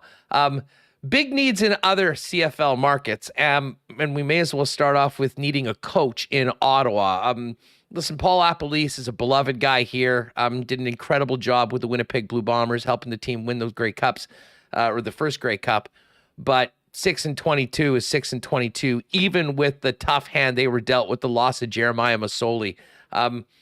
But what was up with the timing of this? Often, mid-season coaching changes, especially at this point, certainly don't do much. Was this a matter of Sean Burke making the decision and they are already into next year's season? And how are things going to work with Bobby Dice over the course of the last few games for the Red Blacks? But to answer your first question, kind of. I don't think the Red Blacks philosophically believed in firing a coach to get a bounce for this season. And I think that's smart. I think that very rarely in football, as I sometimes say, we have a very hockey mentality about firing football coaches in this country, because we learn all our lessons from hockey, where you can fire the coach with 8 days left in the regular season and win the Stanley Cup. Doesn't work like that in football. So I think part of it was the fact that they feel like, they haven't officially turned the page to 2023, because until you're mathematically eliminated, no one's ever going to say that. But let's be honest, we don't think the Ottawa Red Blacks are going on a run here. And I think that given the compounding of the losses and the mood at home games, this is a team that hasn't won a home game in over a year. The offense has struggled. Paul LaPolice was brought in as the offensive guy to fix the offense. I think just as an organization, they didn't want another home game with Paul LaPolice coaching on the sidelines, because I think he's just, he's become a lightning rod. It's not really fair to him. And so once they knew there was no way they're bringing him back next season, once they knew there's almost nothing to play for this year, it was like, okay, let's move him out of the way. That we got to solve this play calling issue, because they set up a staff with nobody who is an experienced play caller.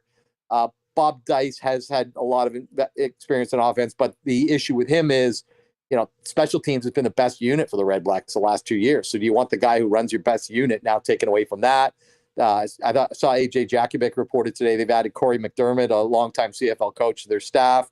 He's going to be focused on special teams, and Bob Dice has still not clarified whether, who will be involved in calling the plays, whether it be him. I tend to think it might be him if they've added Corey McDermott to the staff. Wouldn't surprise me at all. I had heard that there was the idea that they might do something by committee involving Will Arndt, their quarterback coach, and maybe even Jeremiah Mazzoli. But I'm now hearing that's maybe less likely. And remember, they went by committee last year, or in 2019 at one point, and they probably don't want to bring back any memories of that, because that didn't go very well. So, look, I think one thing we can say for sure, and Sean Burke made this clear when I talked to him the other day without me asking, Bob Dice is a candidate for this job. No question. A guy highly respected by the players, and he will certainly get consideration as the next head coach of the Red Blacks. I think the next head coach of the Red Blacks will be doing only that job. You look at the model in Winnipeg where, Mike O'Shea, he's the head coach, right? And in Hamilton, Orlando Steinauer, where Sean Burke comes from, he's the head coach. I think they thought that having the head coach also being your play caller and offensive coordinator, compromised some things this year. And ultimately, I'd be surprised if that's the direction that Ottawa goes when they get around to hiring the next coach. Hey, one more in the CFL before we flip over to the 4-down game.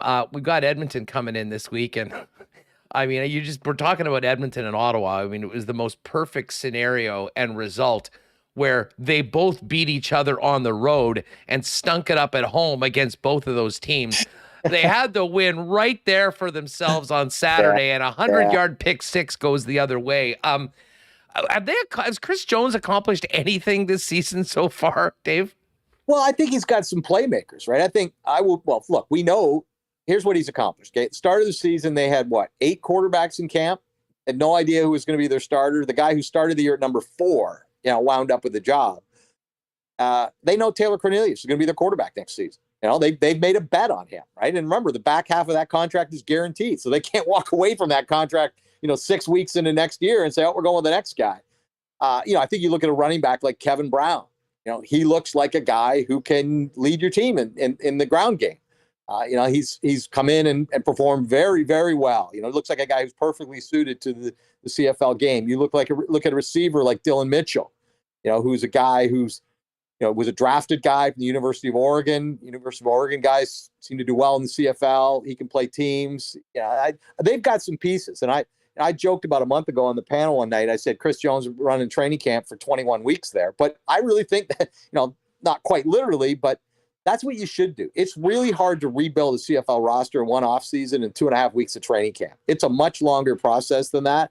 Chris Jones doesn't have any pressure to win this year. He's got pressure to find the pieces that are going to be the future of this team. And I'll tell you, we all had a strong feeling on the panel the other night. We thought Edmonton was going to win that game. And without being disrespectful to Montreal, they should have, right? They got 2 drives one, both of which end in interceptions and basically shut Montreal down for that second half. So I will be very surprised if by the middle of next season, the Edmonton Elks are not a team that's, competing at the upper tier of that division. I see the signs of what it takes to build a team and take them from the bottom on upward. And that's what it looks to me like what Chris Jones is doing.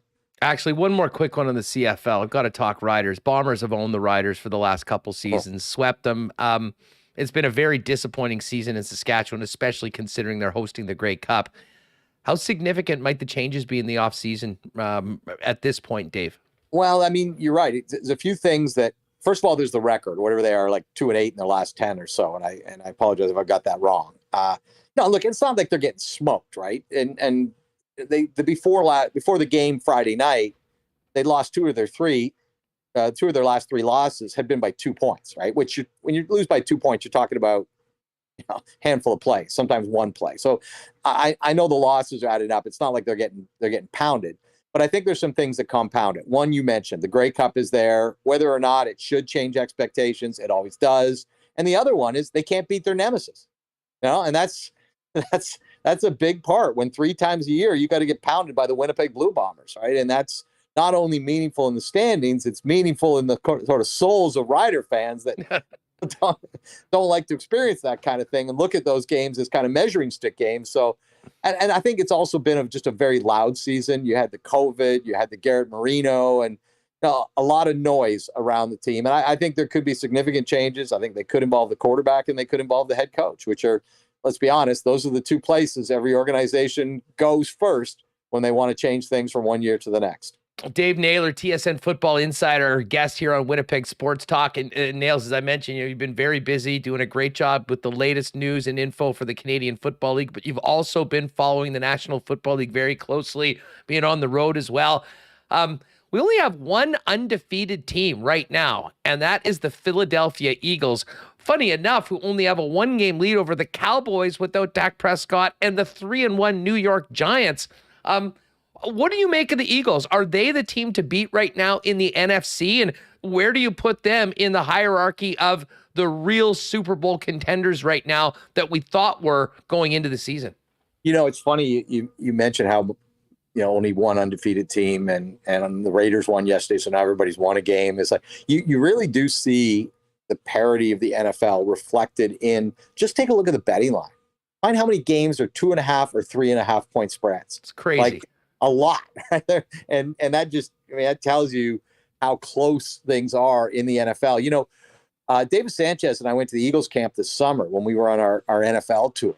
And, I think one of the things you looked at with that team was that just what A.J. Brown, brought to that offense. And when you put him, up with Devontae Smith and they split the field, how difficult that makes them to defend. I mean, it was amazing, kind of just the buzz and the aura that adding A.J. Brown had done to that team. And the big thing for me was, Jalen Hurts entered this season as a 62% completion percentage passer in the NFL.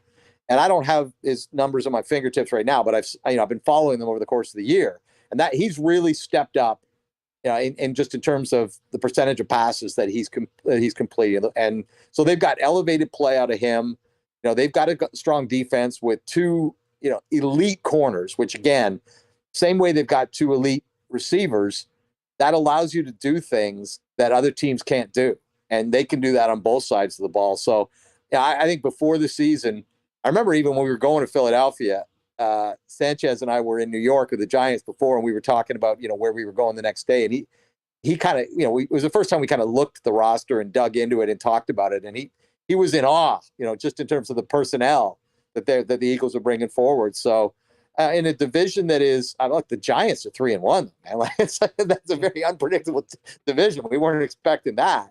But it's early, but yeah, I think the Eagles certainly have lived up to expectations, perhaps exceeded them, and they're going to be in that conversation. Jerry Jones says a lot of stuff in Dallas, loves to hear his own voice. But he did say that, he'd love to have a quarterback controversy when Dak Prescott comes back. Are they on the verge of actually having that? Listen, he's got the $160 million, so that's not going anywhere. but this is a league about winning football games. And I got to say, this Cooper Rush has been a great story early on this season. And all he's done when he's had the opportunity to play is win. You know, I remember this. You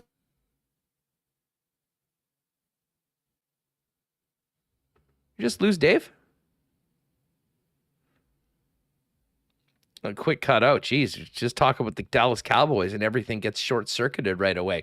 Hopefully we'll get Dave to bump back in just a second. But Cooper Rush, I mean, listen, they're one game out of first place right now, and we do expect that, you know, he's going to be back.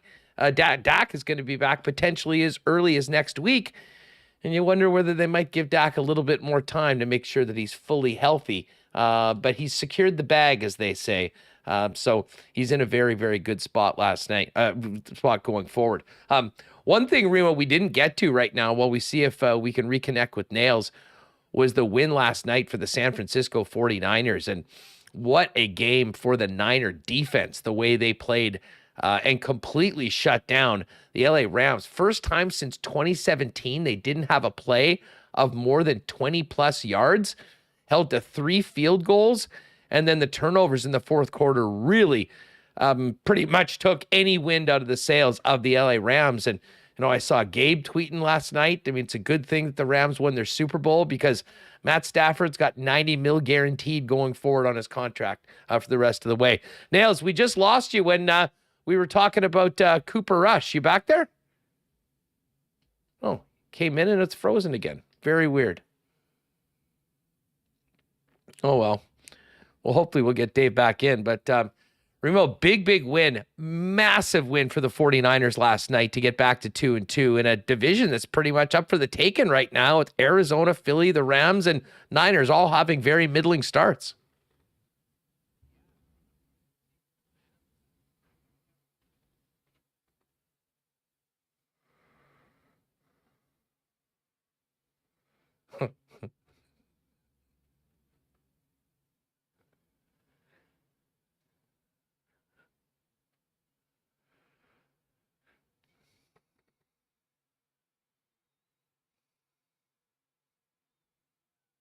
I'm muted. Sorry about that. No problem. It was a quick turnaround with Nails. But you're exactly right. The offensive line has been a real issue. Whitworth is doing a great job on the Amazon panel, but he's not helping them protect him from Matt Stafford. And right now, I mean, it seems like it's Cooper Kupp or it's Tyler Higbee or Matt Stafford's getting sacked. Yeah, before I realized I was muted. It was the offensive line. I was saying hasn't been good, and he's locked in on Cooper Kupp. Doesn't have time to look at Allen Robinson at all. So, and it is interesting about the 2 Super Bowl teams from last year, Cincinnati and the Rams. Cincy also having offensive line issues. Yeah, despite paying like $81 million to get that straight up. I think we've reconnected with Dave. I don't know, Dave. I think it just, everything's so crazy with the Dallas Cowboys. You just mentioned that team and things go haywire. But you were just about to give us your take on what's up with Cooper Rush winning all these games and Dak Prescott ready to come back pretty soon. Well, I was going to go back to what Jerry Jones had said about Tony Romo after his first couple of starts, right? And people forget that Tony Romo was not the Tony Romo of, the name value that he has today. He was essentially a Cooper Rush kind of guy. Tony Romo didn't even play like Division 1A football, right? He won Eastern Illinois. Yeah, exactly. He was what they used to call 1AA guy. Same, won the Walter Payton Award, the same award that Dave Dickinson won. As the outstanding player at that level. Anyway, I digress. But Romo had only had 2 or 3 starts, and Jerry Jones referred to the media to one of his elements of his game as vintage Romo, which doesn't sound hilarious now, but it did after he'd only had 3 starts, right? And so my point is that there's a pattern here of Jerry Jones jumping the gun on the greatness of his quarterbacks who have barely played for him. Now, on the Romo one, he was right. I mean, that may have looked presumptuous at the time, but Tony Romo did evolve into the guy that, Jerry Jones sort of suggested he was, and now he's done it again. The difference being this time, there's a guy in his early prime with a monster contract in his way. And as you suggested kind of before we got into this, Hustler, the money and the contract will always dictate the playing time. I mean, unless Dak falls on his face, and Jerry, has some obviously a lot of influence on that team as the owner kind of / general manager. But I don't think that Dak Prescott's job is in any jeopardy. Could they give him a little bit more time to get rested because the team's winning without him? Sure, but that's just a practical management of your assets. Dave Naylor with us up. Nails, what were your takeaways from the Sunday nighter? I could sit here and talk about Patrick Mahomes for 2 hours a day. That's what I like to do. But very interesting to see what the Chiefs, and I mean, just a brilliant game plan from Andy Reid. And it was the Tampa Bay offense that got going quite a bit better than they had before. That being said, score effects might have been a part of it. But man, the Tampa Bay defense got exposed. I mean, from where you thought those teams were before the game to where they were afterwards, what changed? Well, I guess Kansas City is kind of the thing is when a team establishes itself like the Chiefs have, you have this expectation that they're going to do that every week, right? And then when they don't, it's not even when they don't win. It's when they don't blow people out or they don't score 40. We kind of get this, well, are they really what they always have been, right? And especially in a circumstance where you can take a key piece of their offense out like a Tyreek Hill, who's, you see what he's doing in Miami. We had 11 catches or something the other night, the Dolphins in that game. But yeah, seeing Tampa Bay's defense, exposed like that was I would say surprising. And I agree with you on the score effects. Like I don't ever really feel like that game was in jeopardy. And if you look at the way Kansas City managed the second half of it, I mean, they basically didn't throw the ball in the fourth quarter. So they just, they got up, whatever it was, 17, 21 points. And it was just like, okay, how do we end this thing as soon as possible? And they were able to effectively do it. But I didn't feel like we were on the precipice of one of those, you do remind yourself that's Tom Brady on the other side of the team when you're watching the game and it's midway through the fourth quarter and you've seen him do some incredible things. But no, it didn't really translate for me on that one. As I thought Kansas City won that game handily and, really throughout it looked like that. Now, I don't want to look past week 5 because there's some great matchups and the Chiefs are on Monday Night Football, but we know what's coming week 6. It's Bills, it's Chiefs, the 2 preseason Super Bowl favorites. When you look at this game, and which will be great, we'll have a lot of time to talk about it going forward, but in your opinion, Dave, are those the 2 teams to beat still right now, certainly in the AFC, or are there other teams that have maybe shown that they belong in that same conversation with the 2 preseason faves? Well, it's hard not to say, that Miami doesn't belong there when they've beat Buffalo and they've beat Baltimore, because Baltimore would be one of those other teams. Baltimore just blew a 17-point lead to the Bills, so and they lost the game by 3. So I think we got to put Baltimore in there, and Miami's beat Baltimore and they beat Buffalo. So I think all those teams kind of rank in there. The interesting thing for me about the Bills is going to be whether or not this offense can diversify as the season rolls along. If you look at kind of like they had such a spectacular year last year, but the one kind of thing you kept hearing all offseason into this year was like they can't have whatever it is, 85% of their offense rolling through Josh Allen. Like he's their leading rusher after every game, and he throws for 1 million yards, and he takes a bunch of hits, and if the game's close, they got to use him on a bunch of designed runs.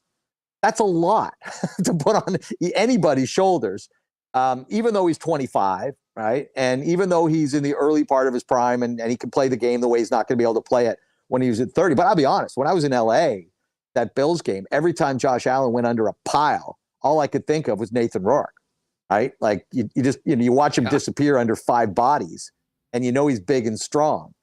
So that their run game has really not developed. I mean, it was a little better this week with Devin Singletary, but if they get into a shootout with another team that can shoot out with them, they don't really have I don't say they don't have the ability to slow the game down the way you sometimes like to and keep the other offense off the field, because they do use a lot of shorter, quicker passes to kind of replace in lieu of run passes. But they got a second round running back on that roster, James Cook, who's barely touched the ball this year, and they've relied on Devin Singletary almost exclusively. So when you look at what Kansas City can do with Clyde Edwards-Helaire, that's definitely a difference in the run games of those 2 games. That's one area I would go advantage Kansas City. I mean, it's such a great matchup in any context, but when you have it coming off of 13 seconds and with all that the Bills have kind of the hype surrounding the Bills this year, That is, we always talk about marquee games on the NFL calendar. That is undoubtedly one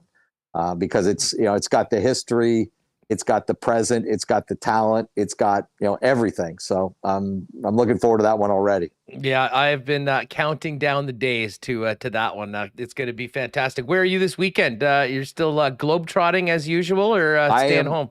A rare weekend where I am not on the road anywhere and I am not in studio. I will be at my home in front of my television. Well, enjoy that NFL Sunday. You won't get that very weekend, often. Taking a loo. There you go. And of course, I know you'll be watching what happens here in the Peg on Saturday night as the Bombers look to go 14-2. Dave, thanks so much for doing this. It's always great to catch up. Really appreciate it. Let's do it again soon.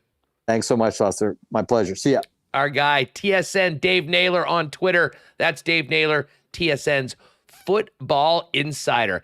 Hey, speaking of football, great Monday nighter last night. Lots of folks out at the local Boston Pizza checking out the game, enjoying delicious pizza flights, an ice cold Bud draft for just $5 every game.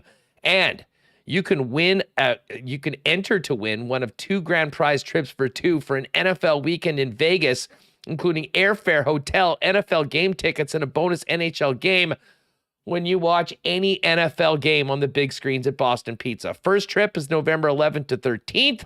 Raiders Colts, Golden Knights Blues on Saturday.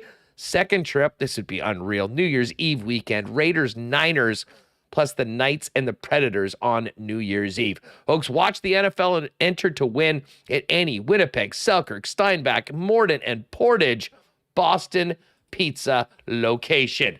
Our friends at the Nick and Nicky DQ are making the most of this beautiful fall and getting ready for Thanksgiving as well. Want to make mom happy on Thanksgiving? What better offerings to the Thanksgiving feast than a DQ ice cream cake? You can pick those up at any of the 4 Nick and Nicky DQs. And of course, if you want to get, custom made with the turkey on it or something like that, hit them up on Instagram at DQ Manitoba. They'll custom make your DQ ice cream cake however you want it, for a quick and easy pickup at any of the 4 Nick and Nicky DQs, DQ Niverville, DQ Northgate, DQ Polo Park, and DQ St. Anne's. And when you pop in, check out that Reese's Pieces cookie dough blizzard, my personal favorite, and try the new stack burgers if you haven't already. And a big cheers to our friends at Little Brown Jug. Man, we've still got a little bit of extra patio weather right now. And if you haven't checked the amazing new patio at Little Brown Jug in the Exchange, what are you waiting for? It was the spot where we hosted our first ever Winnipeg Sports Talk Sports Trivia Night. Shout out to everyone that came out. And a great spot to pop in and try all of the amazing Little Brown Jug beers and get a takeout for whatever catches your fancy. Of course, the 1919 is available at fine bars and restaurants throughout the city, and Little Brown Jug available online at littlebrownjug.ca for citywide delivery or at your local beer store. All right, we got to get to the Coolbet Lines before the end of the program, and I think we've got a little bit of Brad Lauer to play as well post Jets practice today. Let's get Remis back in here for the latest. Remo, what do you think? You want to just do a quick clip of Brad Lauer? Obviously, I've been on the air, so you've heard this, and I haven't. Yeah, we got a couple clips. Sure, I can fire those up. He doesn't speak very long, but I think he tackled a couple topics, and we'll talk more about this with Murat, who asked a lot of the questions to start, just about the look of the power play. We all know it got kind of static, predictable, and I think they're trying to go away from that, and they studied what some of the successful power plays around the league do, like Toronto or Colorado, and are trying to replicate maybe that, but use the players to their strengths. And it's funny, Murata would always say, on the old power play, that they had like a system and they found players to fit the system rather than using the players at their strength. And we'll see how they incorporate that this year. And here, do you want to go me to bring in? I'll stop talking. No one wants to hear from me. Let's start off with 11, because I am interested. I mean, one of the most intriguing things about the Jets going into this season is the power play. And this is really our first chance to hear from Brad Lauer on said power play. He was asked and talked about getting more out of the power play on a consistent basis this season. I think last year's power play they had, looking at it, you look at the numbers, 21% is pretty good. But when you look at where you sit in the league, that puts us 17th. The thing we talked about this summer, as a group is how do we get that extra 3-4%? How do we get those extra 10, 12 goals? And I think, get a little bit more motion on it, be a little bit more unpredictable with it. I think we'll get us to that level. All right, Brad Lauer, who is in charge of the Jets power play, which is including Nikolai Ehlers, who really hasn't been on that PP1 for pretty much most of the time he's been a Winnipeg Jet. Here's a quick hit from Brad Lauer on using Ehlers on the power play. Yeah, I think that's another guy. When we looked at the goals, I think if we can get another couple goals out of him on the power play this year and a few more points, I think that's where you start looking at some more production. He's a high-end skill player, and I think he's proven himself that he can definitely be on the power play. Oh, there's Brad Lauer and Nikolai Ehlers, who will certainly be a part of that PP1. And this is a little bit on what Remis mentioned coming in here. You're just speaking about taking from some of the other more successful power plays in the league and integrating that into a plan for the Winnipeg Jets. When you start looking at the top power plays around the league and you really study them, the Torontos, the Colorados, even St. Louis, it's not just one position everybody's in. If you watch their power plays, there's a lot of movement, a lot of interchanging pieces. And, I think that's a big part of for our group this year is to try to get those rotations. And it's a process. It takes time, but, I think with the guys we have, we'll be fine. All right, so here's a little bit more from Lauer, and it will also be interesting to see how the ice time is split up. Certainly traditionally here, that number one power play unit was on the ice for the majority of the 2 minutes. Lauer discussed, mixing up the ice time and distributing it between PP1 and PP2. Obviously, every team has an A and a B, but, to be honest with you, I think having that competition between the two, it's great. I think that drives each other. I think you got to have that. I think, I believe the second unit that we have, you want to call it a second unit, is very capable of scoring goals. And it's a nice problem to have, because I think if they're going and they're working and they're having success, I think they go over the boards. All right. Well, that's, I think, music to everybody's ears, legit competition between the units. And, hopefully, guys on power play too that feel like they're getting an opportunity as well, as opposed to not just getting the scraps for the last 15 seconds of a 2-minute power play. Here's one more. Of course, we've been talking about Ville Heinola and how he looked quarterbacking the power play. Here's what the coach had to say. I thought last game, that's where he put him, and, I liked a lot of the good things he did. I thought he sees the ice very well, moves the puck very well. A lot of positives to his game on the power play, great upside to that. All right, so there's Brad Lauer, Jets assistant coach, in charge of the power play, with a little comment on Ville Heinola and a little bit more on the special teams going into the season. All right, before we go, we got a couple things we want to hit, but let's quickly get to the Coolbet Lines for today. Of course, if you haven't played at Coolbet, use the promo code WST for a 100% bonus on your first deposit up to $200. Would have been timely if you did it yesterday, because yours truly went 4-0 on the Monday Nighter in the lock shop, and our exclusives paid off as well. So a great week for yours truly in the lock shop. Make sure you're subscribing wherever you get your favorite podcast. All right, 4 games in the Canadian Football League. We'll hit them tomorrow on the Wednesday edition of the lock shop. Hamilton, 2.5-point favorites against the struggling Saskatchewan Roughriders at Tim Hortons Field. BC is at Toronto on Saturday. The Argos, 1.5-point favorites against the visiting Lions. Bombers, no surprise, a massive favorite against the Elks. Winnipeg laying 13 at home against Edmonton. And the finale, the Ottawa Red Blacks with Bobby Dice, one of the real good guys in Canadian football, taking over as the interim head coach. They're 7-point underdogs going into Montreal to take on the Alouettes. And the Bombers still the clear-cut favorite to win the Grey Cup, plus 115.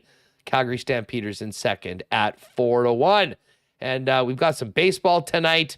Blue Jays and Orioles. Jays plus 106 underdogs. They've clinched their home games for that first wild card round. And the Baltimore Orioles at minus 119. All right, Reem, before we go, I think we did we talk about the Matt Barzal contract? We mentioned that at the start of the show. We've talked about so much stuff I can't remember. I don't think we mentioned it, but he signed a contract. 8 years, $9.15 million. Lou Lamoriello gets his guy, but has to pay big time for it. And we think about Barzal right there in that Kyle Connor area at the draft after Boston picked 3 guys and left both Barzal and Connor for the Islanders and Jets. Just goes to show, I think, the value the Winnipeg Jets have on that deal they signed with Kyle Connor. Just over $7 million for the 47 goals he popped last year. Yeah, and a bit of a down year for points for Barzal. I mean, $9 million is a lot for a guy who wasn't even close to a point per game player last year. 59 points in 73 games. I think he was tracking pretty well in 2017-18, his first full season in the league, where he had 85 and 82. I'm not sure what happened. They've changed the coach there. We know this guy's a dynamic player and he can put up points, but down year last year and gets the big deal. So good for him. We'll see how this works out. He's 25 years old. They're signing him kind of, in the middle of his, in the middle of his 20s, supposed to be the prime of the career. But he had a down year, so it seems kind of crazy to give him this big deal after last season. Well, I mean, I think they're paying a premium. They're buying up the entire prime of his career, and they obviously believe in him. Jay Miller says, "Is that what Scheif gets?" Well, no, I don't think so, because of Mark Scheifele's age. I mean, Mark Scheifele will be 31 when he needs a new contract. Look what happened to Nazem Kadri. I mean, he got 7x7 coming off an 89-point season where he was a key factor in winning the Stanley Cup.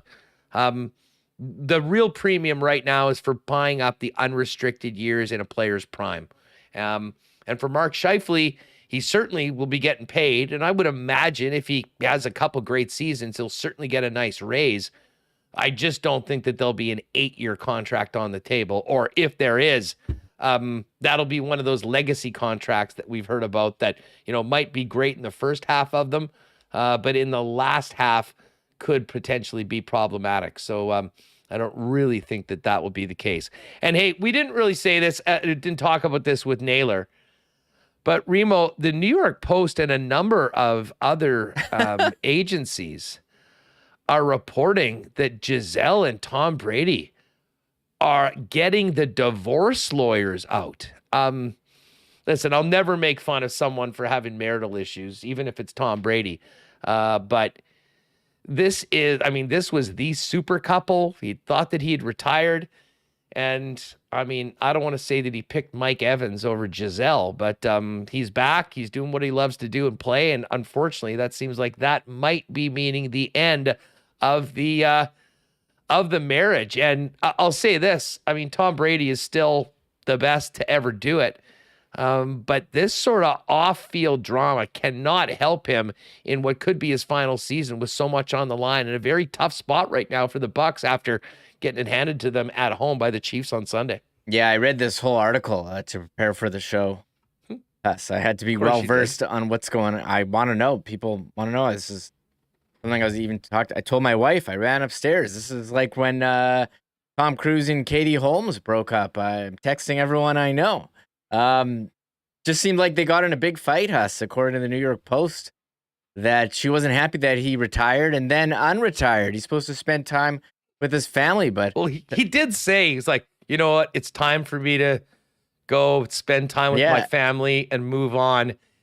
He did that for 2 weeks, and then I'm back. Yeah, not retiring anymore. And I can understand that maybe Giselle was somewhat miffed because, as much as her incredible success, there is a lot that I'm sure the wives have to do when, you're playing the quarterback position and the amount of time it takes to play at the level that Tom Brady has been setting the bar at for the last 20 years in the NFL. Yeah, it also said that Giselle is starting to do some more modeling campaigns, and she's kind of annoyed. Tom Brady's, still working hard, and she kind of had to put her career on hold a little. So I can see why there's definitely some disagreement there. And the New York Post did reference Tom Brady's appearance on Howard Stern where he talked about managing that family, work-life balance. So did you listen? You're a big Stern guy. Did you hear that I one? listened like the day that he was on. Yeah, I was fired up for that. So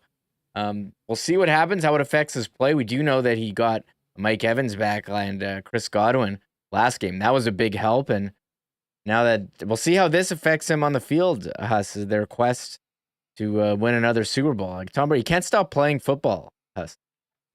Rumors abound that Gisele's looking for a YouTuber, potentially a podcaster, for her next partner. Applications will be available. And listen, I don't think either of them will do too poorly, but we'll see whether this actually happens. That being said, it is somewhat of an NFL story because certainly that's got to be weighing on Tom Brady right now as the season is only a quarter old. Hey, we got a great show tomorrow. Murat will join us, and we are going to get ready for the game tomorrow night. We'll also check in with more on the Bombers. And a little heads up for you, Friday's show is going to be real fun. We'll have the latest on the Winnipeg Jets going into the final preseason game with Ken Wiebe. But we'll also have Kurt Kirouac on the program. Kurt has a new book. It's called 2 Minutes for Talking to Myself. Jets stories, Coyote stories, some tales, some opinions. And Kurt's going to join us, and we'll have that for you on Friday as well, in addition to hopefully Hacksaw and everything else heading into the weekend. That's going to do it for us right now. We got to get the pods up. Big thanks to Dave Naylor and Mike McIntyre for joining us. Great job for Remis to get all the Jets audio for you. And thanks to everyone having fun with us, hanging out in the chat. If you're listening on the podcast, make sure you get over to the YouTube channel, give us a sub, hit that red button, and whenever you would like to maybe watch the video side of it, it's there for you. And again, you YouTubers, when you just want the audio or can only get the audio, make sure you're subscribed to the podcast wherever you get your favorite podcast. Thanks again to the sponsors that make this show happen every day. Folks, have a great night. We'll be back tomorrow. A home game day edition with Murat, Atesh, and more as we get ready for the final 2 preseason games and next week's puck drop on the NHL regular season. Thanks for being with us. We'll see you tomorrow on WST. Oh my God! Oh! Shut it down! Let's go home! Thanks for tuning in to Winnipeg Sports Talk Daily. Make sure to subscribe on YouTube and your favorite podcast feed at winnipegsportstalk.com.